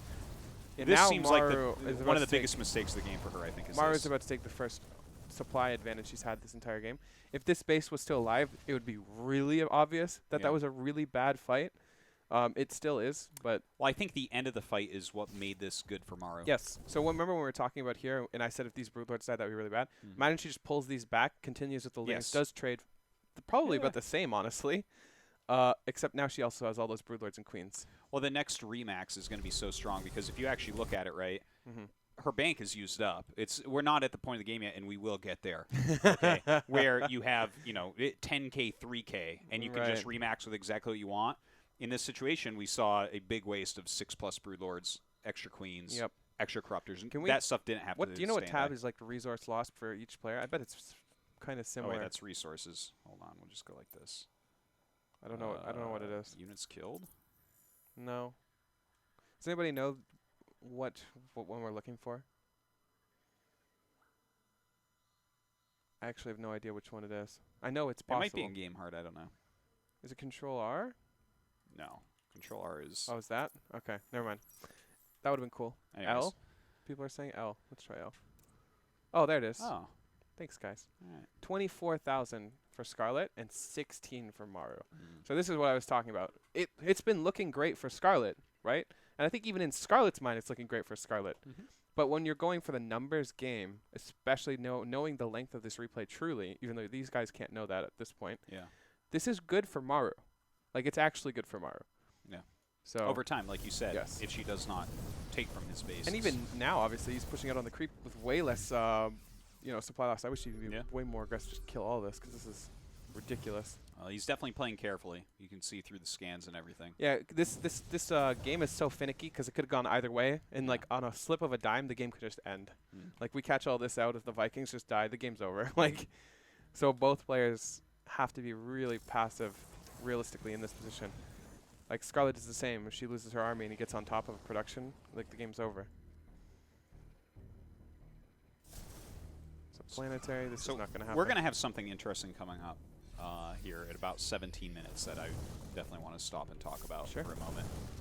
So let's speed it up a little bit. This game is entirely too long not to speed up quite a bit. Okay, so you see a bunch of ultras on the way. Yep. Bunch of ultras. Damn. Chitinous plating is about to finish. Here they all come. Yeah, this is quite an interesting army. I actually don't like it, though. I'm not going to lie. Yeah. Well, this is kind of what I want to talk about, right? So Scarlett is doing a bit of a tech switch here. Let's take a look at the actual units, right? There is a good chunk of Vikings out there. Obviously, if you're going ultras, like if someone overcommits on Vikings, ultras can be absolutely fantastic. Right. And in some situations, like for instance, the army that Scarlett has made here will not, by definition, get stronger than whatever Maru is doing. Sure. You know what I mean? Because she's already maxed out, so something has to be done with this army. I agree. Ultras can be, like, when you're making them in a situation like this, where your creep is already everywhere and they can't attack you, then you're making it to attack. Ultras can be great defensive units. In fact, I think that that's where they really do excel. Yeah, if you leave like an ultra at a base, you're not killing that base, you know? Yeah, and it just if they come on to creep and you have ultra, you're going to clear it no matter what it is. Agreed. Like, they're not going to stop you. But to make these and get offensive with them, I find is, like, kind of interesting. So I wanted to just slow it down a little bit here and actually look at this incoming attack. Thinking from Scarlett's perspective, she did just kill this base, right? I don't know if she knew about this base at the time of Ultra. Probably did. Realistically, though, there may be a timing where Maru is trying to resituate his economy, not necessarily have the best army composition for it, but this is obviously not the case in hindsight. I can already see this not going very well for Scarlett. Yeah. Well, ultra attacks in general, this is one of the biggest throws always. Zergs can make, like, when Su is the best Zerg in the world, I remember I was talking the maddest trash about him going in against Tasia. I was like, Tasia's so good, and then he attacks with a bunch of ultras and dies, and it's like, Okay, so let's take a look at this. Oh my god. Yeah. This is not a very good fight. That's a great fungal. That's a great fungal, yeah. But there's no ground army here. Yeah. You know what I would actually like to see? Hmm. This base. This base is completely vulnerable to anything. You could have sent 3 ultras and a couple of banelings down here. It would have died. That would have been better than this. Well, anything would have been better than this, including sitting at home, which in general is going to be a poor choice. You're right. But it feels like this is the second time we've seen Scarlett do a gigantic attack, maybe thinking that the game is over. I think she tunnel visions on the fact that she did so much damage earlier. Yes. Like, we can see the resource loss tab. I bet if we had given her that, she would not have done this. You know what I mean? Possibly. Looking at this and being like, wow, I'm actually down like 5-6K in resource loss. I'm taking inefficient trades. I got to chill. I got to make my mega ultra late game army of like Spore, Spine, Broodlord, Corruptor, Viper, Infester, whatever I need to just play that game out and start taking all of the bases everywhere. Yeah. Right? But this is more like I did damage and I feel like I can go for the throat, right? Yeah, and it's been multiple times, but I think like finishing games well is important, but also tempo is important. So I understand the concept. Like, we can't be too critical on her for this, because I think if you feel like you have that window where and tempo is such, it's a very complex thing, because you have to kind of feel it in the game, because it's different in every single game. Like, you might feel like, oh, my economy's been so good for so long, I've done so much damage so many times, this is the breaking point where I can just continually roll over cost inefficiently. There's no way that Scarlett thought that that was going to be cost efficient, but she probably thought it was going to kill him. She definitely did. Yeah. So my question here is there a better way to do this in the same situation here? Is there a better way to do it? And I think you're right that attacking to the south could have been a little bit better, but the game is going to be going maybe longer because you're giving a longer time to set it. But hitting directly into this set of units where this is the concentrated defense, if you're going to hit him, this is where he wants you to hit him. But I just wonder if there's like, if there's a way to pull. I actually don't think there is. You don't think that there's a better way? I don't think there's a better way to try to end the game at this point, is what I'm trying to say. I feel like you can't go for the throat in this position where Maru has one goal in his mind. He's like, I'm going to survive, and I'm going to have better trades than you. Yeah. That's it. That's the only thing. Maru's not going to clear creep. Maru's not going to economically harass you. Maru is in it for the long fucking game. Yeah. The real long game. And if you're going into him, this is exactly what he wants. This is the number one thing he's prepping for. And she's trying to deny it, right? Yes. But this attack, like ultras in general, I don't like this a lot. I don't know. I looked at this, and I don't want to be the guy on the forums that's like, you should Nidus, but especially with how the Nidus is right now, I'm like looking at the edges of his base, like 2 turrets right there. Like, I feel like there are other options that we could see. Like, I see weak points that exist. I agree that you could go for Niduses and stuff like that, but this will take away from the main push. Yes. For example, the big heavy hitters here are the Libs, right? The Ghosts. The bio doesn't make a massive difference here, especially the Marines. Like, we could take these Marines and put them in the main. I think Scarlett still holds this handily, or Maru holds this handily still. Okay, so well, hold on. I don't know if I 100% agree, because the Marines our first disagreement. Let's go. These things are going to deal damage to the Corruptors. Like, if you look at this army, if you take out the Marines that are here, these Corruptors, this count. They don't win the fight still, though. There's so many Ghosts here. There's so many Vikings. How many snipes do we actually have? Doesn't even a matter. decent amount. But look, I don't know, because you're also using Ghost energy. And we're also on the assuming that ultras some and of Scarlett's army won't be here too, right? Also, let's not forget, even attacking and killing the Marines, that's like buying time. The ultras have to stop. They have to attack. I mean, I think that, the concentrated defense, it's amazing how much difference just a few units can make in a defense like this when it's these huge armies. I look at this as, because I understand the tempo, the finishing move type of idea, but is this the best way to do it? No, I don't think so. But I also don't think there's any real way. There are possibilities, and I think Nidus would have been more efficient, but I don't think it ends the game by any means. I don't think there's any way to just go for the jugular and end this game, especially when that's all Maru is prepping for. He's only prepping to make this a late game. Well, you can tell by the way he's set up, the way he's passive. He doesn't even care. There's creep here. He doesn't care. He's just playing the passive and safe game. Yeah, look at this army just gets absolutely demolished. Yeah. Even now, this is one of the worst trades I think you could have possibly have taken. Maru lost 10 workers and you lost your entire army, and traded for, I don't know, maybe 30% Yeah. efficiency. Like, Yeah, no, the efficiency was well. The thing is, ultralisk attacks are never going to be cost efficient. Yeah. They can't be, or the game just ends. like even the way he had turrets here. This all just blocks your ultras. It's just he played this so well. This base has been criminally exposed though. Like this is criminally exposed to the point where like 3 ultras and a couple banes could have killed this base. And I think that would have been the best thing she could have done besides possibly Nidus's. Nidus's I'm ruling out a bit because if you see it once in this game, Maru is going to play this game totally differently, I think. And he's going to be way better prepared. But yeah, I think this is when Scarlett flips the switch and she's like, all right, this is the late game now, right? Absolutely. Like this is where you're like, you want to play this game? All right, let's play this game, right? We've got hatchery starting on the map already. Yeah. If not already finished. She's getting drones. She's getting her upgrades. Yeah, like you can really see that difference. That is definitely the flip of the switch, and that definitely was a couple overextensions some armies that didn't do as well. Definitely agree on that. Yeah, so at this point, Scarlett has flipped the I'm going for the throat switch, and we already see like she's this is the beginning of the hour 20-minute game because both players want this, right? This is there used to be she's being forced into it. You can tell she did not want it. There used to be a thing in ZVZ way back in the day, in Heart of the Swarm, when there was like a bro code that nobody would go swarm hosts. Because you know what you need to do to deal with swarm hosts? Back in the day, you needed to go swarm hosts. Yeah. And you know what happened when we had swarm hosts for swarm hosts? Stream viewership went up. Did it? Yes, it actually did. Well, anyways, it didn't. It's not fun for ladder games, okay? When you have 10 points on the line and you're 3 hours in, and there's nothing you could do because they just automatically go. Absolutely. You could literally go to the store, get food, come back, and you'd still not be dead. You'd be fine because no one's pushing into your swarm host.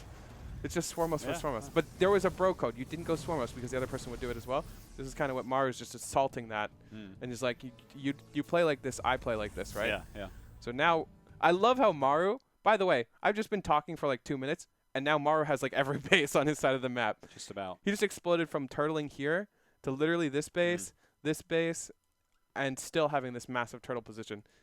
Like as soon as Scarlett gives Maru an inch, he just absolutely takes it immediately, right? So this is great to see. I think that both players at this point are like, it's time, right? I'm excited. This is where the game goes into real late game. So we already are. So the nukes start. I want to give a spoiler. This is the most nukes ever launched in a game, I'm pretty sure. I believe it. There's like use maps that just shoot nukes nonstop. Those don't shoot as many nukes as this game. It is absolute madness. I love nukes, dude. Nukes are great. Well, certainly when Maru's doing it. I think we should just make nukes free. They are for Maru. I remember Maru actually nuked himself out of a game once because he just nuked so many. I think it was against Cyril. Oh, that's funny. Where he spent his entire bank on nukes and he was killing creep tumors with them, and eventually the game just ended because he didn't have any money. Oh yeah, I do remember that game actually. Yeah. This is more nukes than that. This game. How many bases are we at? Is it? What's the normal? I actually don't know this question, so don't make fun of me. How many bases would you say is a normal for a map of a mid-size? Oh, I don't know the actual numbers I don't off either. the top of my head. This actually feels like a lot. One, I know two, the three, feel. 4. This is 4 here, and then there's 3. 4 here. It feels like abyssal in this quadrant. This is 8 bases here, just here. This is 8. 3, 4. Yeah, 4 if here, you include bottom left corner. 4. No, well, yeah, 4 here. Yeah, you're right. 4 here. Yeah. And then. Well, this section that he has, it feels a lot like Abyssal Reef to me, where it's like this pocket that is not that hard to defend, where you have a huge amount of bases. Yeah, like he already these only has to defend in like this point and this point. Realistically, he also kind of has to defend this massive area here, kinda. But there's less income over here in general. I want to point something out though, because I think in TVZ we've had because Ravens were a thing for quite some time, right? And thank God they aren't anymore. But you know, we've seen a lot of Supreme late games maps getting minded out in TVZ in general.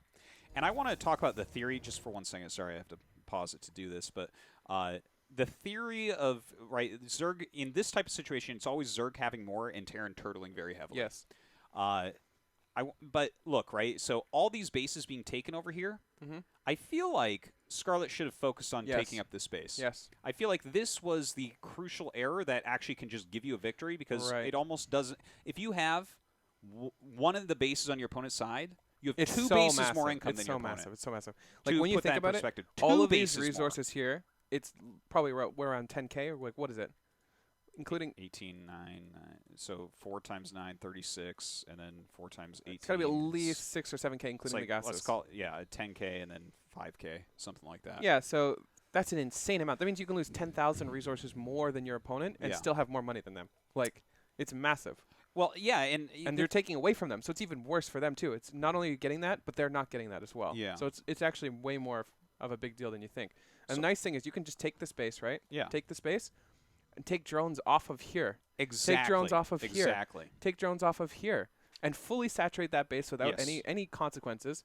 They're going to kill it eventually, but you've already mined so much from it. You can just go back. I feel like this is so crucial in these types of games when you know it's not going to end.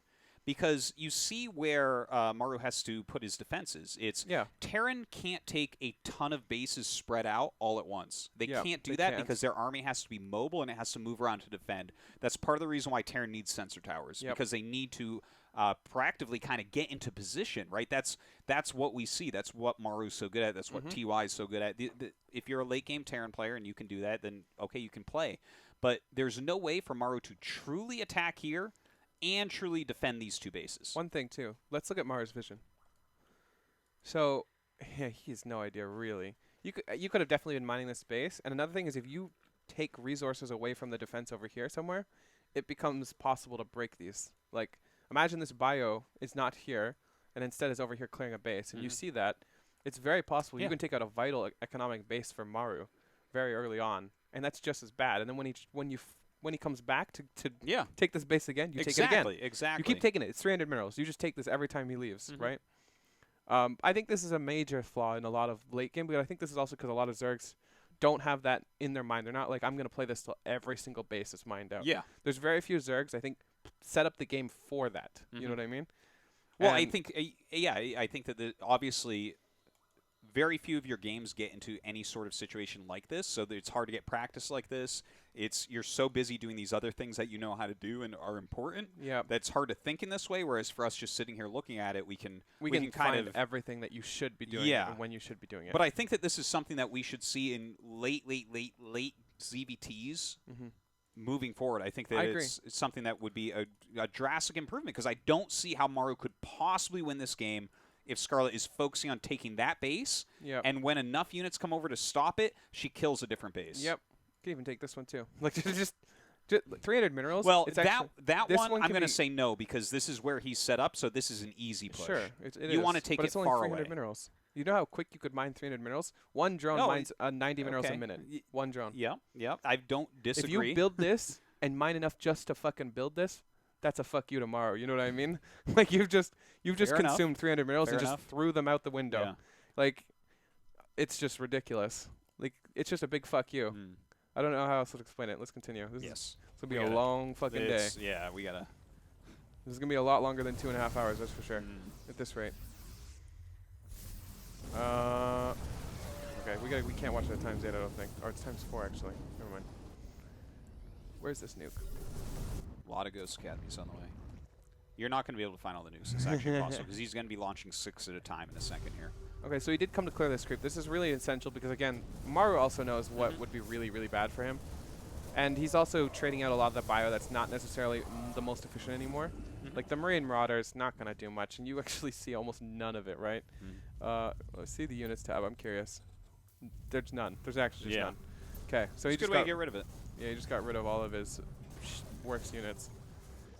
Yeah, this is. We could probably just skip 20 minutes and we'll be in the same place in like 20 minutes. Very similar, yeah. We can just watch what Maru's doing and what he's prioritizing. Scarlett doing a really good job of not getting nuked. It's so hard to actually pinpoint where a nuke is immediately. Especially when you have this many bases. Yeah, you have to tab through all of them and make sure there's no red dot. And if I'm not mistaken, they were playing on Chinese clients. I actually heard of Scarlett complaining about this and other people complaining because they couldn't change the language. Yeah. So and that's obviously a problem. Yeah. That's actually why I stopped playing on the Korean client because I got nuked a couple too many times. Yeah. I was like, oh, well, I'm not interested in that. Right. I play on the Korean client. I just remember what it sounds like now. But if you did never played on the Chinese client, obviously that. Well, after the hour, I'm sure she figured out which one's nuke. Yes. It it's the one that keeps going off. That's the great thing about your announcer pack, actually. Yeah. You just scream nuke. Oh, yeah. Oh, Yeah. that's perfect. Competitively, guys, buy the Artosis announcer Yeah, the pack. Artosis pack is the best. That's if you're the one. a pro player and you don't want to get nuked. Yeah. It's literally Artosis just yelling, nuke! Like, or I think it's tasteless, but Probably it it's doesn't tasteless. matter. If we Point need someone is- to yell something, it's him. Oh my god, there's nukes everywhere, guys. Yeah. I can't even keep up as an observer. There's just things going on everywhere. Look at This the is- bank, by the way. 13K for Scarlett on minerals. Yep. I would love to see trying to utilize the mineral bank a little bit here. Because, like, when you think about it, right, mineral bank in the Supreme late game is either Zerglings Queens or Spores Spines, right? Spore spines, yeah. Those are basically it.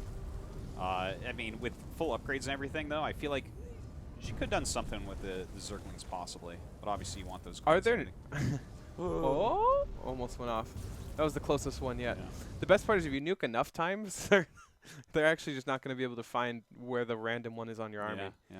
The nice thing is every time a nuke goes off, Scarlett actually moves her army a little bit. Mhm. This is what a good Zerg player will do, because obviously if you move your army just a tiny bit, unless you're really unlucky and they're nuking behind your army, Yeah. you're not going to run into a nuke. Well, that becomes the meta as well, right? Yeah. Because eventually you're going to get someone that's nuking where you might move to. Yeah, Maru should just throw like 6 nukes in a circle, like around the army. Yeah. Let's watch this a little bit faster, because there's just things going on. I love when you start nuking creep tumors, by the way. This is when you get to the great point. It's a great metaphor for the human race. Oh, wait. Yeah, there you That go. was a big nuke. 8 broodlords were being made instantly. That means she lost quite a bit of supply there. Unfortunately, her bank is way larger than Maru. Maru actually keeping his own bank down by spending so many nukes. I actually would like to see the economy of nukes and where it becomes bad, because there's obviously a tipping point where nuking too much actually hurts you. There's a lot of bases on this map. 10 though. nukes is 1,000 gas, you know, and there's we probably spent 1,500 to 1,600 gas already. That's a big, big deal. Like, don't get me wrong, this is always great. When you're actually nuking for stuff, it's good, but what about this nuke? You know what I mean? You just threw away 100 gas. It's like throwing a mute away you're every... taking the area too, though, right? And, like, overall your units are more cost efficient. Yeah. No, I mean, I think it's efficient. Don't get me wrong. I think nuking is efficient. It is an interesting At some thing, point, it has to be not as efficient. Hi, little one.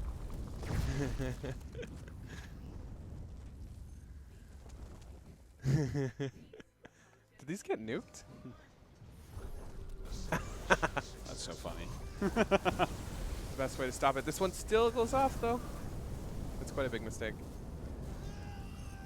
I think, yeah, there was. I think she meant to nuke or neural the one with the nuke and misclicked, but I love how red these armies are without even fighting. Like, it must have just been close proximity to nukes that's made it so injured. For the most part. I love how intricate this game is. I think Maru actually wants this base. Like, He might. it's why he's like, You gotta mine everything. yeah, he's like, I think he actually wants this. This is why he's mean- starting to do this. So imagine if Scarlett had taken this base and mined it earlier, like we were talking about, and Oh prioritized yeah, it. This would be done. definitely like I think that's an important thing to remember as well. Like all the front bases that you are in danger of losing should have more drones at them than the back bases. Like Yes. your first 5 bases on a map like this, they will not get to until they're about to kill you. So it's like there's no need to really mine those out quickly. I feel like this is going to be a huge, huge base Yeah. in this game. Like a massive base. Especially considering the whole left side of the map is being mined. Look at Maru. He wants it so badly. Yeah. This is so cute. He's so aggressive to take this base that Scarlett just... There's so few minerals there too, but it doesn't matter. Everything counts. 600 gas? Yeah, like this is great. It would actually cost him more to build a command center here than he would get in minerals, but it's okay. He's got more. Yeah. This base is going to be massive. I can already tell, like, this base here, like, either player controlling it fully would be huge. Even though it's... Is this rightfully Maru's base, right? This one's rightfully Scarlett's? In theory, that should be This one's Maru's, I rightfully would Maru's? say. I think, yeah, I think so. It's a weird split. It's so close to, like, the 4th base that I think so. It's either this one's supposed to be Maru's, but this one was mined No. by Scarlett. I think that one's supposed to be Scarlett's. If you look at the natural layout... The only thing is the way they're pointing makes me feel otherwise, but it doesn't matter. Yeah, and I mean, there's the tall grass right below it, but, like, it's in such proximity to, like, the ramp that comes down from your natural that I think that's that true. this That's one, true. the Yeah. natural way that this should go is that's Maru's, I would I say. agree. That's funny that. Well, Scarlett's taking it. Maru should be shifting his all of his effort here because this base is actually so much more valuable. The funny thing is, I think this base is actually easier to take than this one for Maru. Before, like earlier, because the creep was way out here. Like, you know how many nukes we spent just clearing the creep and like the spores and spines from over here? This base was never even built, you know? While I agree with that, because he's still mining in the bottom left, it's more appropriate to take that one first. True. Because, well, first off, it's going to get mined out more quickly from Scarlett, so to deny anything there is nice, but like, wherever you're attacking, if your expansions are right behind that, you're defending them while attacking. It's just like a By the way, on your move. point earlier, this is the period of time where I think Niduses are so good. You're spread out so thin at this point where we have the main base, we have this base, we have this base, we have this base. Like, there are so many different places that you can Nidus and harass, with, especially with Lurkers or Ultras, but we don't really want to build those anymore.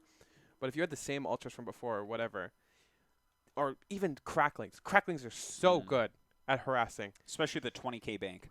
Yeah. This would be the perfect mineral use for your if you're Scarlett. Totally. 50 gas and 50 minerals. The thing is, I think she had that idea because she has a Nidus and she has this Overseer sitting there. Like, this would have been very easy to pull off. The only issue is it's so taxing when there's 30 nukes going off as well. Yeah, that's like, true.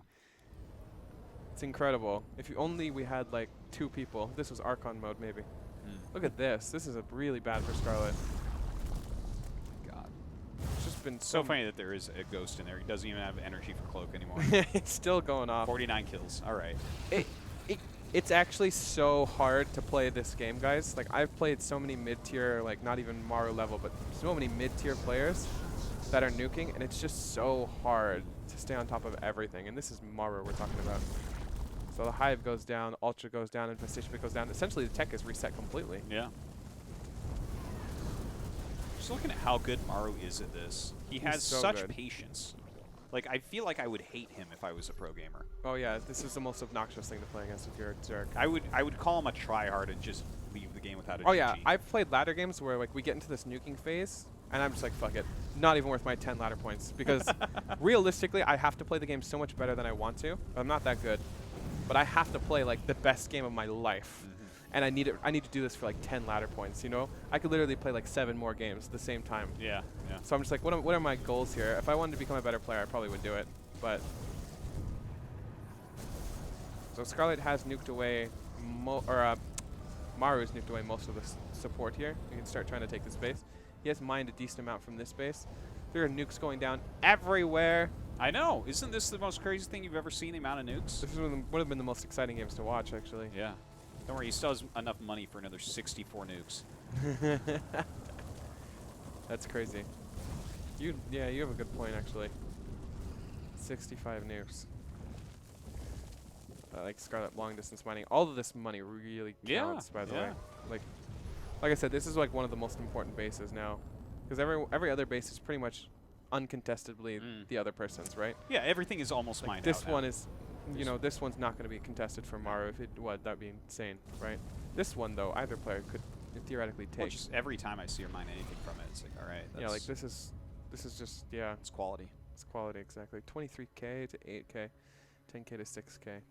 I do feel as the games go on later, I do think the Terran has a better use for the minerals than the Zerg. Yes, I absolutely agree on that. Like, Zerg is much more gas heavy in this late portion of the game, whereas minerals are very good still for Terran. Does this nuke kill this one before this nuke goes off? I think it does. It's close. No, it doesn't. Watch. Oh, you're right. That one almost. That one almost did. Please, do you even know nuke radius? Motherfucker, look, he's got 25 HP. Don't act like, oh yeah, I'm caught. Obviously that wasn't gonna die.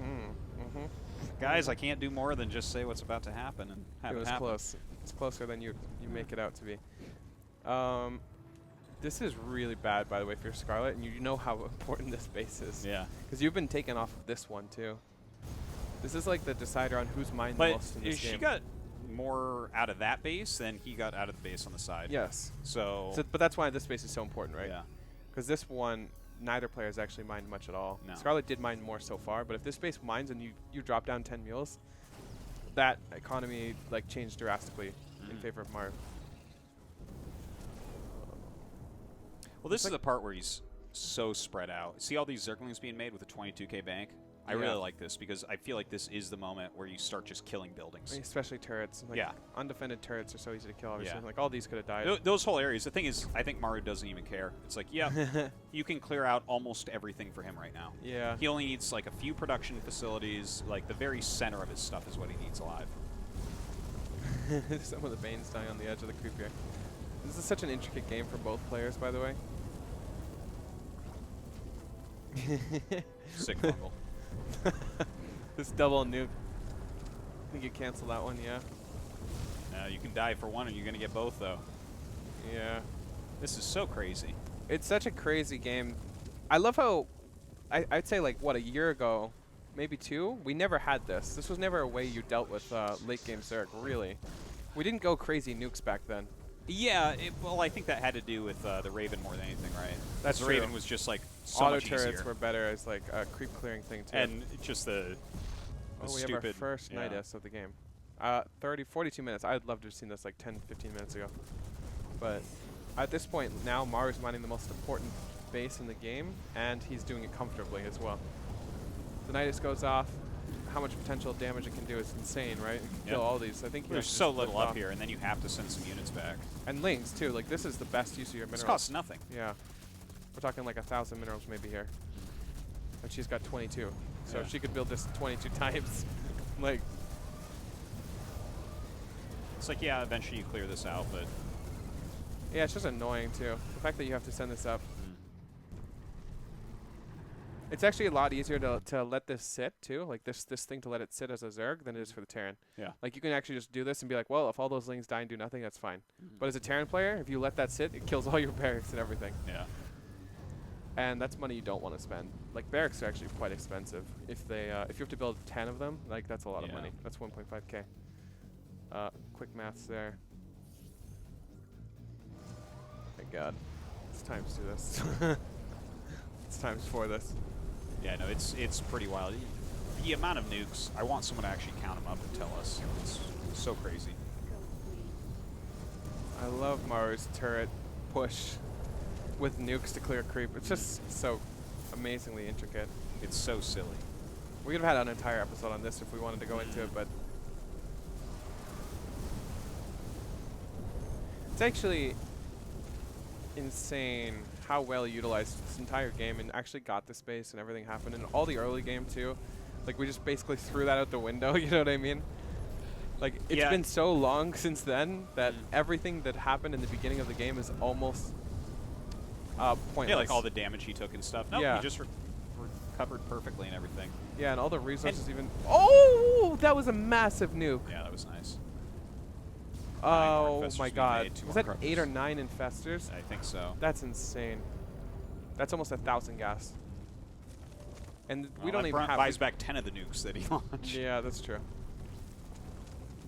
But yeah, that's another thing too. We're kind of gambling because one of these nukes hits, the game just ends. Yeah, yeah. Like, if we had a nuke on all these corruptors, there's a really high reward that you can hit with these. Yeah, it's like putting all of your money on like 32 or something.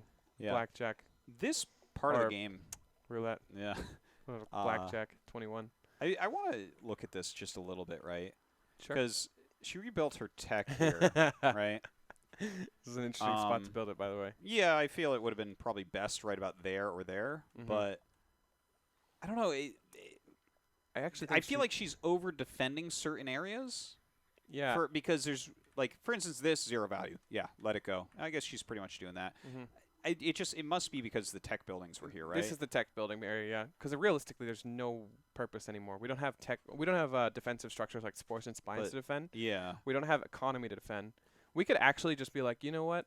I'm gonna build all my stuff here, and I'm gonna move my army here, and I'm just gonna sit here for the rest of the game. Right? Exactly. And then every time you come up here to nuke me, I'm just gonna kill it because there's only one spot you can do it, right? You can nuke here. That's it. And I'd be totally fine with doing that, by the way. But the problem is, at this point, we don't actually want to spend our money on that either. Yeah. Like, even if you don't do the outpost thing, do you remember a very long time ago? Probably so it's not. okay if you don't. But it was a Star Station game that was mass swarm host, and I think it was against that Byong, the Terran player, and he was going mech, and there's a circle in the middle of the map, and it just turned into the Terran running from the locust around the center. Really? It just turned into that for so long, right? Sounds about right. I almost feel like that could be an appropriate thing to do here against Maru, where you Yeah. just say, I'm just running from you nonstop now. The only nice thing here too, if you keep the presence up, Maru may have to feel like he has to build turrets like crazy, right? Like if he kept pushing this turret line up and up and up, like this is actually a lot of money, right? This is almost 1,000 minerals here. And we keep doing this constantly all the way back, right? Up to here, up to here, up to here. This is actually just useless because Scarlett doesn't care. She's not going to engage into your turrets, right? That's the only plus I can see about possibly, fronting that she wants to keep this base, is the fact that Maru may want to continue to push with turrets. But realistically, I think she could just completely give this up. She actually kind of has to. Yeah, She well, can't really fight eventually into nukes. he is forcing the issue for sure. I do think she might have been better. She might have been able to clear the nukes a bit better than she is at the same time.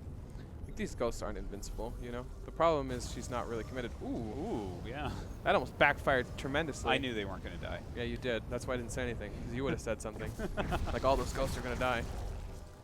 There are actually pretty good trades for Maru right now, so far.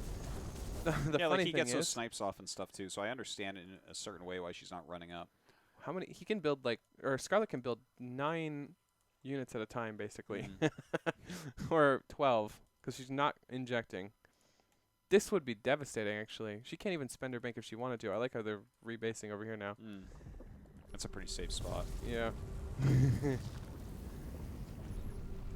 Oh, this base actually has minerals. Maru wants it now. Maru sees this. He's ready. This is the new contention point. Scarlett's mining that with 3 drones. This is Maru's base. You can't be mining that. That's pretty funny. Yeah, he's ready. Look at this. He does not want you to be mining. Look at Even the auto turret. Maru. That's so crazy. He has claimed this. Yeah. He is insulted if you were mining this. I like how the value of the turrets built around it is similar to the value to be mined. It actually is. It's like a denial thing. Yeah, no, this is just the mentality. This is Maru's, He's coming in and he's taking it for his own. It's also funny that at this point in the game, there's actually like no real attacks being used by Maru ever. Like even the buildings that were left here, there's nothing even over here, and you could technically go up and like either land Vikings or use your ghost to do the damage, but he just nukes it until it dies. He's just like literally there is only spell damage being done. Yep. Until we have an air versus air battle, obviously. But. Right. Yeah. I mean, it's true. Like at certain points in this game, nuking this doesn't actually help you in any way. You know what I mean? Like I think that nukes on the spores and the stuff, this is more important. But I mean, like Maru's bank is so much smaller just for the fact that he's spending all of his money on nukes. Yeah. This is the most trading we've seen in the last 40 minutes, by the way. That was cute. It's like a little mini game going on right now. Yeah. Do you think there's the only way you fight this is by this many corruptors, by the way? Do you feel like this is overproducing corruptors? Like, realistically, we look at this army. Yeah, that's a lot of Vikings. So But 32 against 42. it feels like we're in a weird anti-air versus anti-air army, but Yeah. neither player really wants to play that game. Like, how many libs do we have? 2? We have 2 libs. Literally We 2. have 9 total on the map. Maybe 2 Okay. right here, but 9 total. Oh, yeah, there's tons of them all over, well, I guess. I mean, I guess if you have all 9 there, that can make a difference. The thing is, I guess technically the 42 Corruptors could beat the 32 Vikings, but it's that same type of dance that we talked about like last week with the Need Maru game, where there's Ghost for Snipe, and obviously there is the Dorito Cannon. Yeah. Right? But then also there's Fungal. So if even one Fungal hits that gigantic cloud of Vikings. Or Parasitic or anything. The thing is, I don't think anyone wants to engage there because whoever walks in is the one at the disadvantage. Right. And if you take even a slight disadvantage, you're probably going to lose. So it is this kind of no man's land where the longest range thing that you can do is launch nukes. So you just continually do that. That's true. I'm just imagining if we took these out and did it with something else with them, this would feel really dumb. Like we've got like 42 Corruptors. Like the only nice thing is that they can go into Broodlords.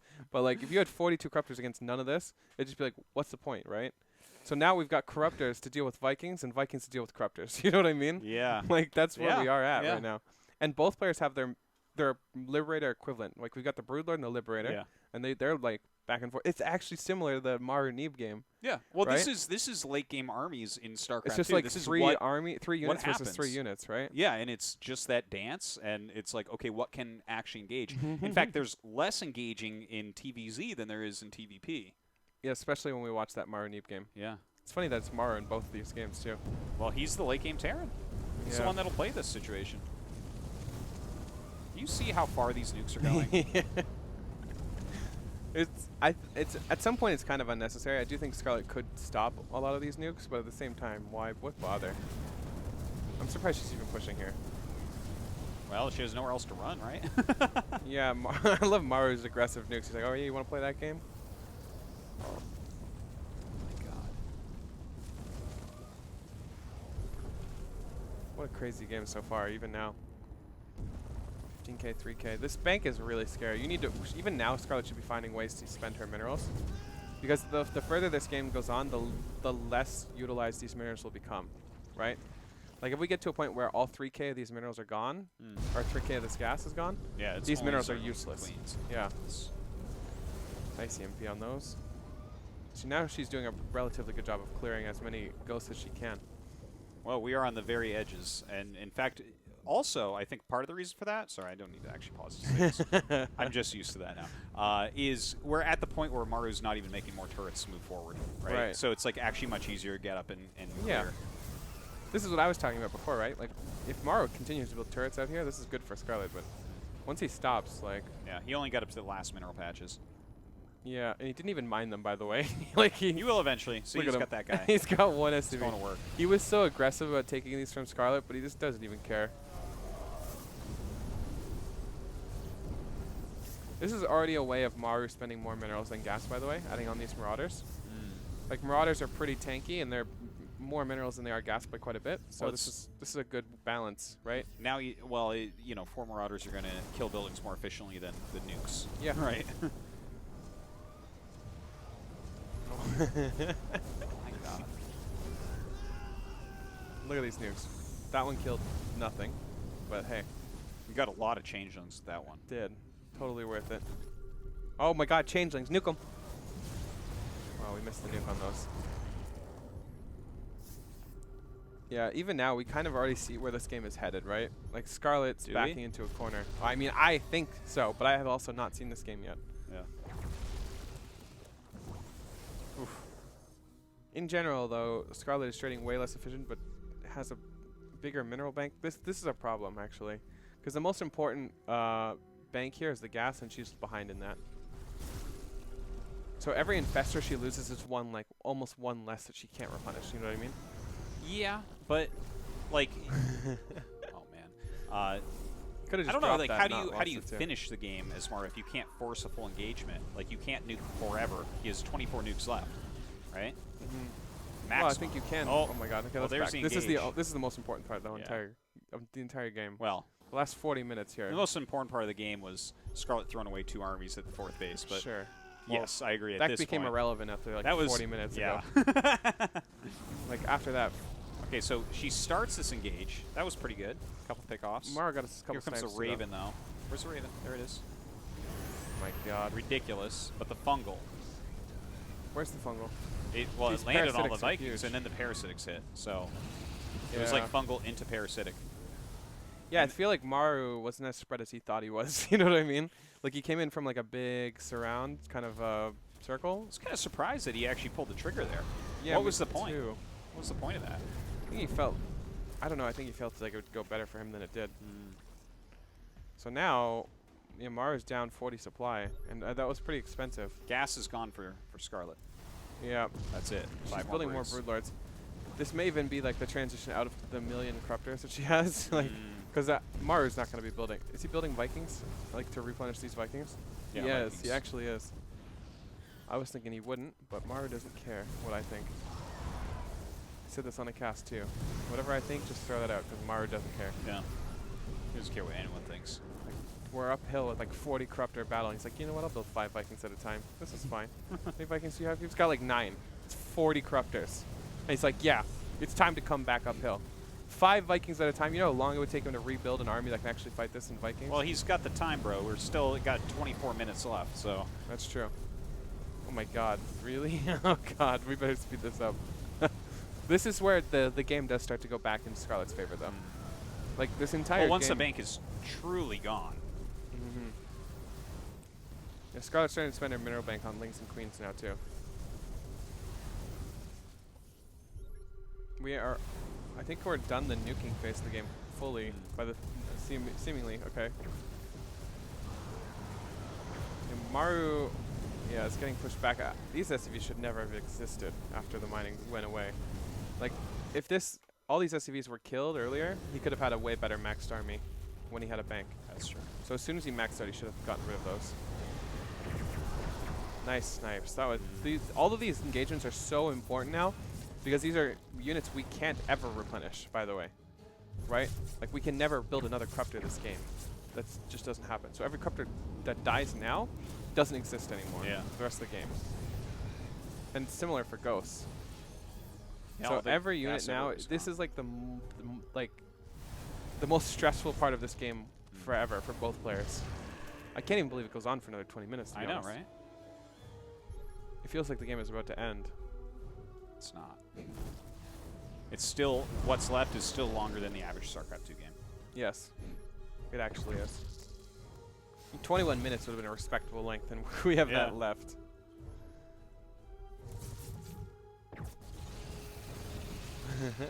So we're going to see a text coming up soon. They're going to type into the game, and I want to pause it at that point. Sure. I think it has a lot to do with how the game ends. Okay. We'll see. It's coming soon. I don't know. That's the next 10 minutes. Wait, how many drones does Scarlett have? She has 0 drones. What the she has a drone on the way. No problem. 1 drone? Yeah. That's all you need. It's not that many minerals. I think it's bigger on production, too, right? Like, she needs production buildings to rebuild. So 3K, I mean, it's alright. Look at all these links, by the way. This is what we were talking about earlier. The funny thing is, these actually become more valuable. Well, you don't have to pause. These become more valuable now because there's not actually that much on the ground anymore. Like, it's actually mostly Vikings still. I love how this is like a very normal thing in these longer games where you get into an ultimate composition and then eventually it starts to turn back into a more normal earlier composition because you can't afford the ultimate like, we take this number away and we pretend all these bases are mining, we go back to like minute 11 or 12. Yeah. You know? And there's a lot of queens though, but that's fine still. Still, you know, the Marine Marauder and Medevacs here. Yeah, because we're going back to the less expensive army. Yeah. It's like, well, this is what I can afford now. And yeah. Look at this army. I love this army. This is great. This is kind of why I wish Maru would have chilled on the Vikings earlier. But, because like I said, once the corruptors are gone, these Vikings are going to feel really stupid. Well, at least they have a pretty decent they can land though, ground. right? So that's something at least. The corruptors, well, I guess they can use that ability on the buildings. Well, the corruptors are going to be gone this game.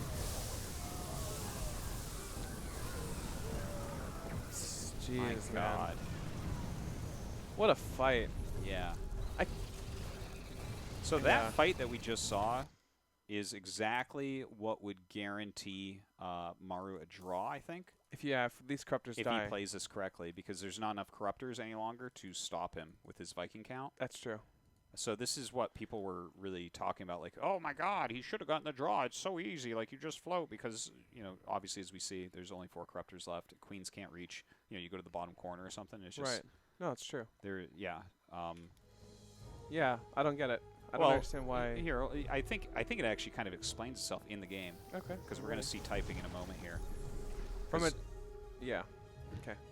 Could you imagine if this hour and 20-minute game ended in a draw, by the way? Like, this would have been the most ridiculous draw ever. Imagine playing this hard and then just throwing the game away completely and just being like, well, we're starting again from 0. That would be, oh my God, sorry. That was weird. Your sensitivity is insane. That's scrolling on the top. Look at that. Yeah, the screen scrolls quick. I don't screen scroll much in StarCraft 2. Use hotkeys. You have so many hotkeys. People who screen scroll don't know what they're doing. I screen scroll. Yeah, I think you're bad. I hope to see you in Protoss soon. Oh, I've already been there. I'm all done. Nice. All right, what do I'm we a got? Artosis Zerg as well, NoRegreT. Yeah? Did you actually get Protoss? Well, I was in the first GSL. It wasn't technically called. So you weren't in Codes. It's the same thing.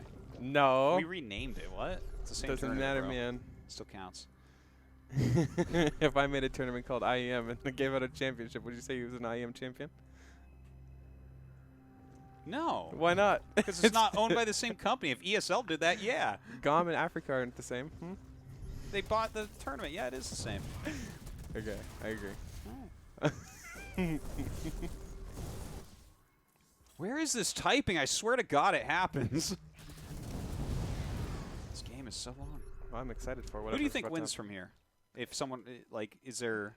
I mean, it has. You have to just look at this and say it's first Maru off, I gets a draw minimum. Yeah, I was going to say, I do assume that we would hit a draw, right? Yeah. Like, to some extent, I think if I was Maru, and I'm not, I would assume that that's what I'm playing for at this point, right? It's really hard to actually win this game for Maru at this point. Where's the army? Where is it? Is it? Like, that's most of it. yeah, like our army's extremely air heavy. Like I was saying before, it's really weird if we take out the Vikings or the Corruptors. Yeah. Unless the Vikings land and actually can win fights on the ground. There's 0 Corruptors left. Yep. 0 at this point. How many Vikings do we have? 9? Yeah. Yeah, this is a really hard army to actually win the game with. 14 Marines. Yeah, to actually kill your opponent. There's not Yeah. even a medevac to heal those Right. bio units, so like you can't even really stim. But yeah, lifting any building and sending it here auto makes a draw. Yeah. So I think I would be playing for that if I was Maru. So I would assume that Maru would do The thing that is, as well. it is a very long game, right? So like, I can see in a way where like he's really trying to think, like, keep on his toes at the moment. At the same time, I actually feel if we... How many planetaries do we have? Is that 1? Where's the other planetaries? Check. T. There's another planetary. 4 planetaries. What if we, like, moved our buildings? Like, we had a couple... Like, a wall off here, right? And we sat behind it. And we're just like, this is our draw, you know what I mean? Yeah. That would also be a really obnoxious draw, because it'd be really hard to kill a planetary with this army. Well, that's a great call. You're making me think you've seen the game. Oh, God, does he do that? Oh, yeah. How do you think I'm this so still good at lasts this for game. another 14 minutes? Okay, well, I didn't actually know that, but that would be a pretty cool thing to do. Especially with such a Ling-heavy army. Watch, we're about to...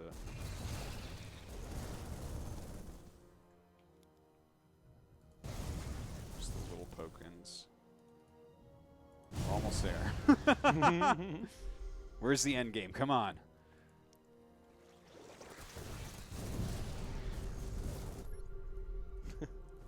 What a game. Yeah. I really do want to know how many nukes were launched in this game. That It's should just be a way so to silly. tell. There had to be 100 nukes, right? Yeah, I wouldn't say... Well, actually, how much is 80 that? nukes? Is that 10k Does gas? 80 nukes sound right? 8k gas? Right? 80 nukes would be 8k, yeah? Yeah, I could see 80 nukes, 8k. Yeah. I could see 8k gas going towards those nukes. Okay, let's go with 80. Okay, there it is. See, so they've been going back and forth, like killing a turret here, killing a turret there. If I can't kill planetary, then draw. Go. So the game got paused, and I suspect that it was like a check to be like, hey, is this a draw? Right? You kind of got to check with the players. There's technically a timer within the game to make the draw. Right. But You can actually bypass that because you know it's a draw. Yeah. Right. Yeah. So, like, Scarlett kind of says, like, oh, well, let me check if it's going to be draw. I'm going to try to kill a planetary. So I think that almost, like, primes you as well. That almost primes you as Maru. Is like a yeah. Like, just okay, let's defend see the if she can kill the planetary, right. planetary. Because it kind of makes sense when you think Wait, about it. yeah, if she can't kill a floating command center either, though, at Yeah. this point. So it's weird that she even suggests this, right? Because there are no corruptors anymore. Well, correct? No, there's no corruptors. There's no corruptors. So she should already know it's a draw. But Maru doesn't know it's a draw. Yeah, but so this why is would fucky. she know? This is really fucky, though, right? Because you know it's a draw already as Scarlett. So I don't even know why we're talking about this. Well, you should know that as Maru as well, but does he have a building floating in the bottom left-hand corner? He doesn't. He doesn't, but he Right? should, though. That's my point. Well, yeah, they definitely should. Like, at this point, a platinum could just press L and fly it over here, you know what I Yeah. mean? It doesn't take anything. Okay, let's continue. Here we go. No regret strategy. Yeah, so at this point, I feel like he's playing a mini game. He's like, you know what? I'd take your bet. You know, like, look at this. This is definitely the right way to do it. Yeah. Arax here. Do we have Araxes? Yeah, we do. Yeah. This is so sad. Now that I'm watching this, I'm really sad for Maru.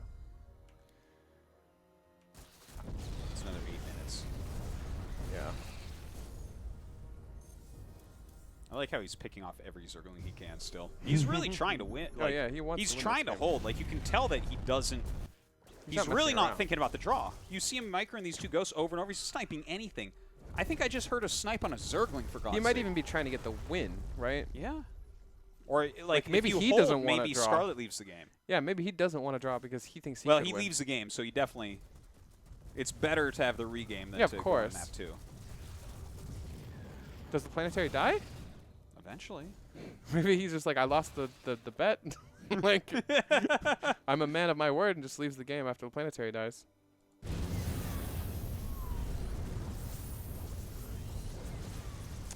Oh, this is so sad. I'm so sad that he didn't just do it. Look at that. So many flying buildings, too. Yeah. If I was Scarlett, I'd just say it's a draw now, you know? Like, there's no way there isn't one. But every now and then, you're going to have a player that makes a mistake in this situation, leaves the game. Yeah. If that's the only way I ever beat Maru on a map of StarCraft 2, I'll take it. I'd feel dirty as hell if I won this game. Well, first off, I'd feel like I'm amazing because this game was. So, This game has what been are you insane. talking about? But I'd also feel dirty that it ended without a draw.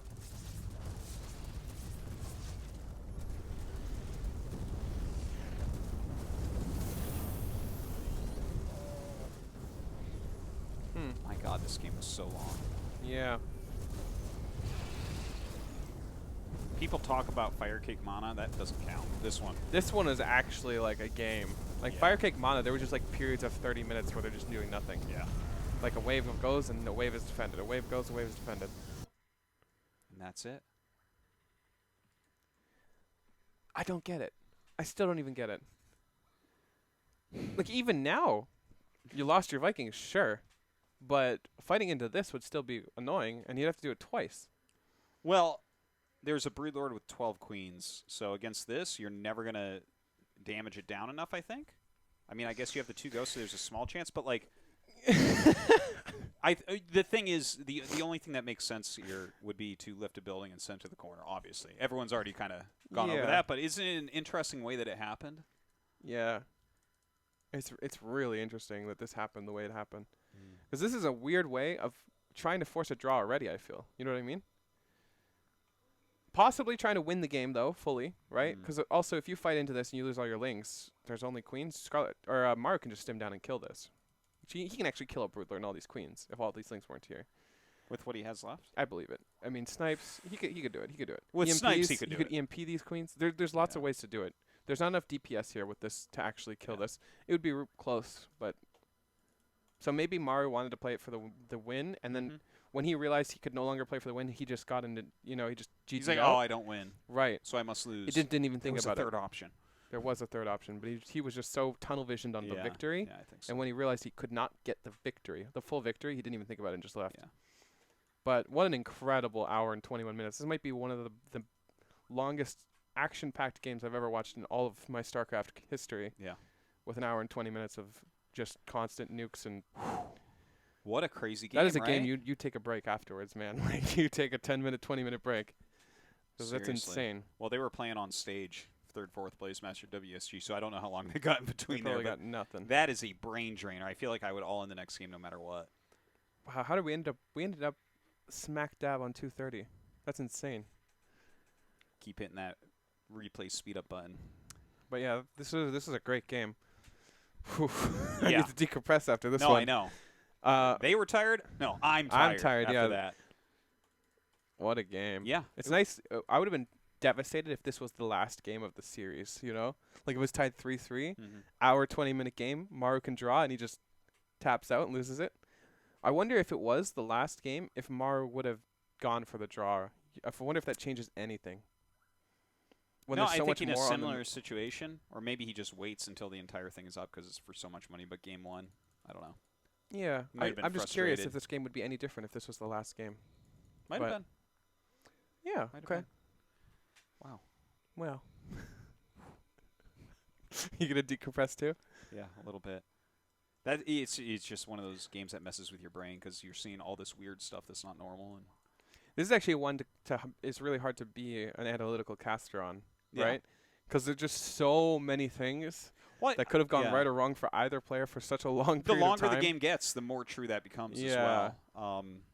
Like all the analytics we put into the first 20 minutes of the game just got thrown out like multiple times in the game. Like, for example, let's say a nuke goes off on all those infestors. Well, any efficiency Scarlett had is gone. That's, It's just like, well, that sucks. That's definitely a big swing. But I like some of the things that we talked about with, like, Nidus possibilities, taking forward mineral bases more quickly and things like that. No, I think there's a lot to take away from it. But yeah. Obviously, the biggest one being you can always go for a draw if you're a Terran player. Yes, that's right. But yeah, that was good. What did you? Okay, so let's back out of that game for a moment because that game was. All right, we're done that. Let's just close this replay, man. I don't even want to see it anymore. Yeah, I don't want to stare at these floating buildings. I can't do it anymore. So, Stalker Prism PVZ we also went over today. If you just tuned in. So we have you know one thing we can check? Check that out. You want to do this? Do you want to check the Super Tournament results right now and see if there's any upsets?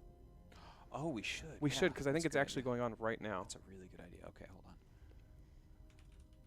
Wait, it'll probably be on the Team Liquid thread, not the Wikipedia. I don't know. Let's check. Here, right here. Super Tournament qualifier. Or that. That's fine too, I guess. Okay, let's see.